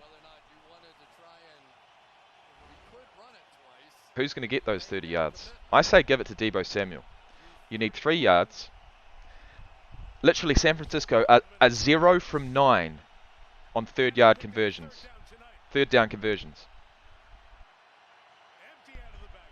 Can they get this one?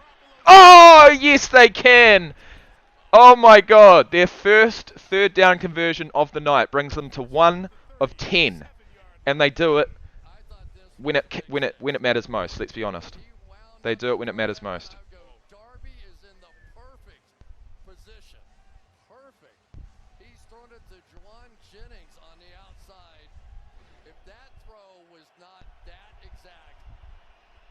That's a touchdown for the Broncos. Wow, what a throw in a big, big situation. Clock moving here, 2:50 remaining. 37. Oh, that's a successful catch. Sorry guys, I wasn't watching. Oh, it's another 1st down. It's another 1st down.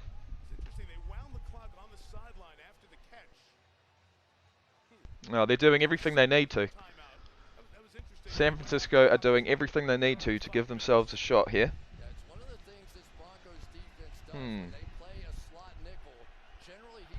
Denver need to defend their asses off right now.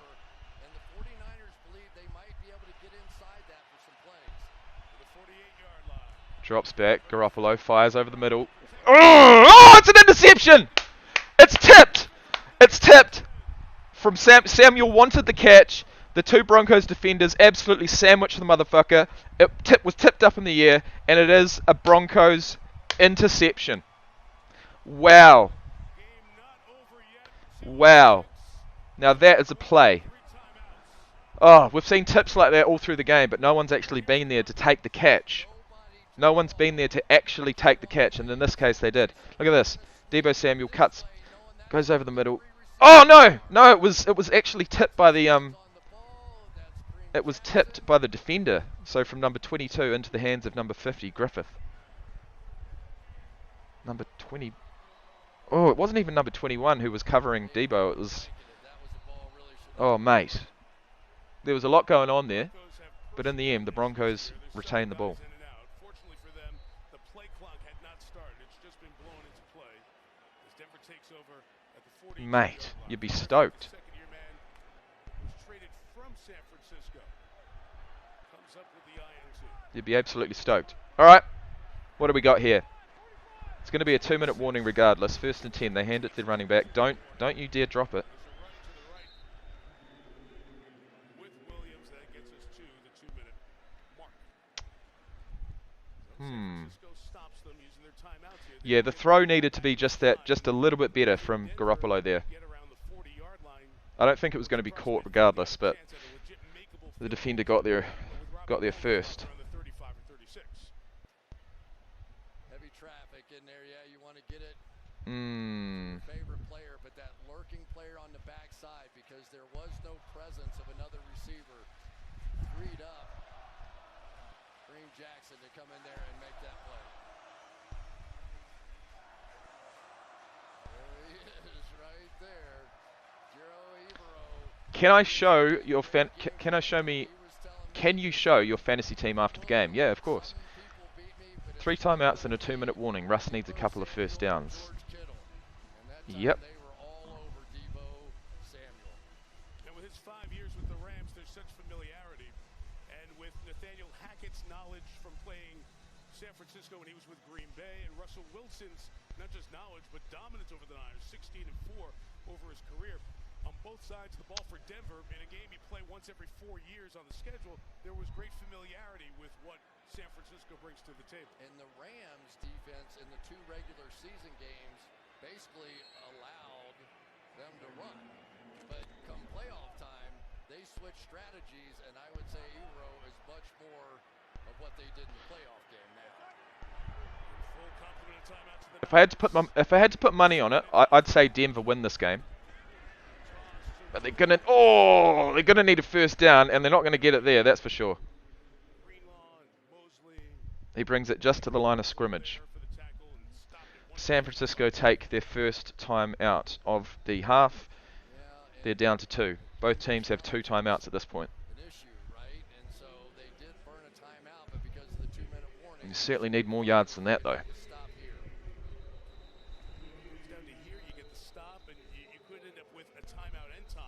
It's always that 3rd and 9 question. What do? Do you throw the ball here on 3rd and 9? Or you just run it, force them to use their timeout, and just give them one less club in their bag to try to come back and win the game? Yeah, look, 3rd down conversions haven't been well, they haven't really been the most successful thing for either team. But yeah, he needs one here. He needs one here. Gives it to his running back. They do get a few yards, but not enough. 5. Gordon's not happy. I'm not sure if he's punching the ground because he's injured, or he's punching the ground because it was short of the first down. But he's punching the ground regardless. No, it doesn't look like he's injured.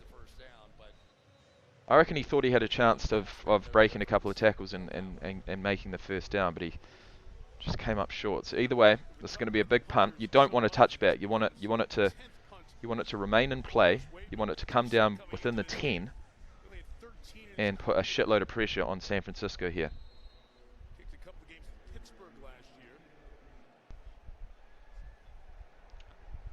Whatever you do, don't let it go for a touchback.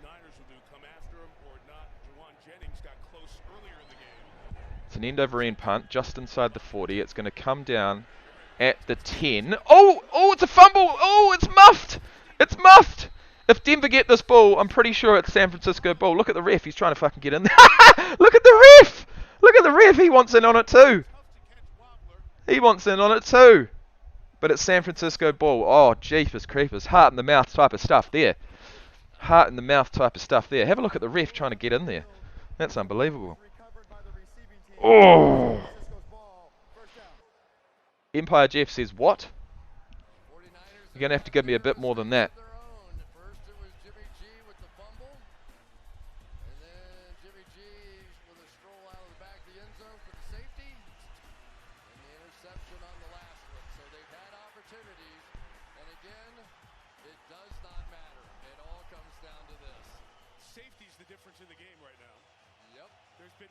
Football will take years off your life with these jump scares. I think the ref just took a couple of years off his life getting in that the pile there. Either way, Garoppolo, can he do it? He rolls out. Oh, it's a sack! It's a sack! By Bradley Chubb. Oh, a sack just when you need it. The clock is rolling. 127, 126, 125. San Francisco have one timeout. 2nd and 22. They're going to need a big chunk of yards here. Who wants it? He's going to have to get a pass off somewhere. Oh my God. Oh my God. Are they going to get the first down? Oh, it's a fumble. Oh, Denver Broncos. Denver defense have absolutely stood up.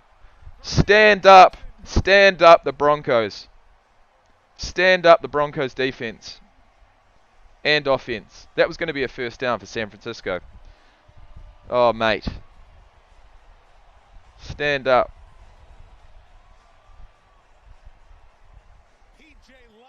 Oh, goes in there with the punch. The punching tackle. Look, he might have had 4 points of contact, but that doesn't matter. When you come in there with that kind of force, the ball's coming out. Oh, mate. Mate. I tell you what, this fourth quarter has had it all. It has been entertaining in the end. The first couple were, yeah, I don't know. San Francisco's got one timeout. They can't really do much about this. I suppose it's game over, isn't it?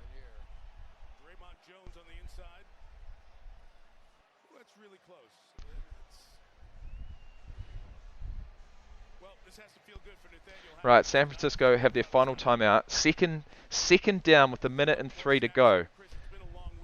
Is that guaranteed to be game over?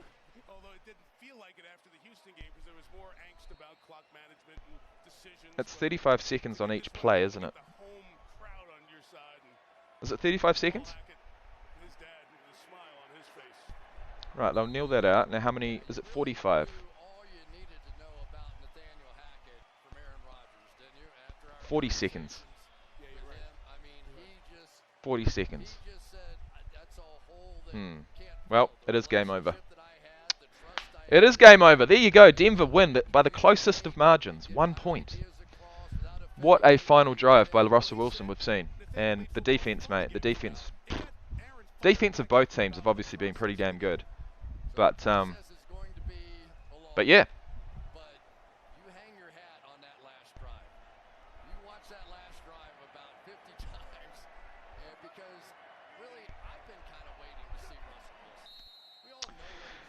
And there we have it. There we have it. Denver win. Denver win. By a point. 11 points to 10. Well, that was a really entertaining stream. For me. Hopefully it was for you. I really enjoyed your company. For those of you who stuck around for the entire thing. Well, I don't know what's wrong with you. But, geez, there you go. Denver go 2-1. San Francisco go 1-2. It's only week 3. What can we tell from that game? Well, what we can tell is that neither team can convert a third down to save themselves. But either way, really enjoyed it. Thank you so much for watching. I'll be back for something else, somewhere, sometime. Don't know what it's going to be. Most likely football, and most likely tomorrow afternoon. So thank you. Much love, and peace out.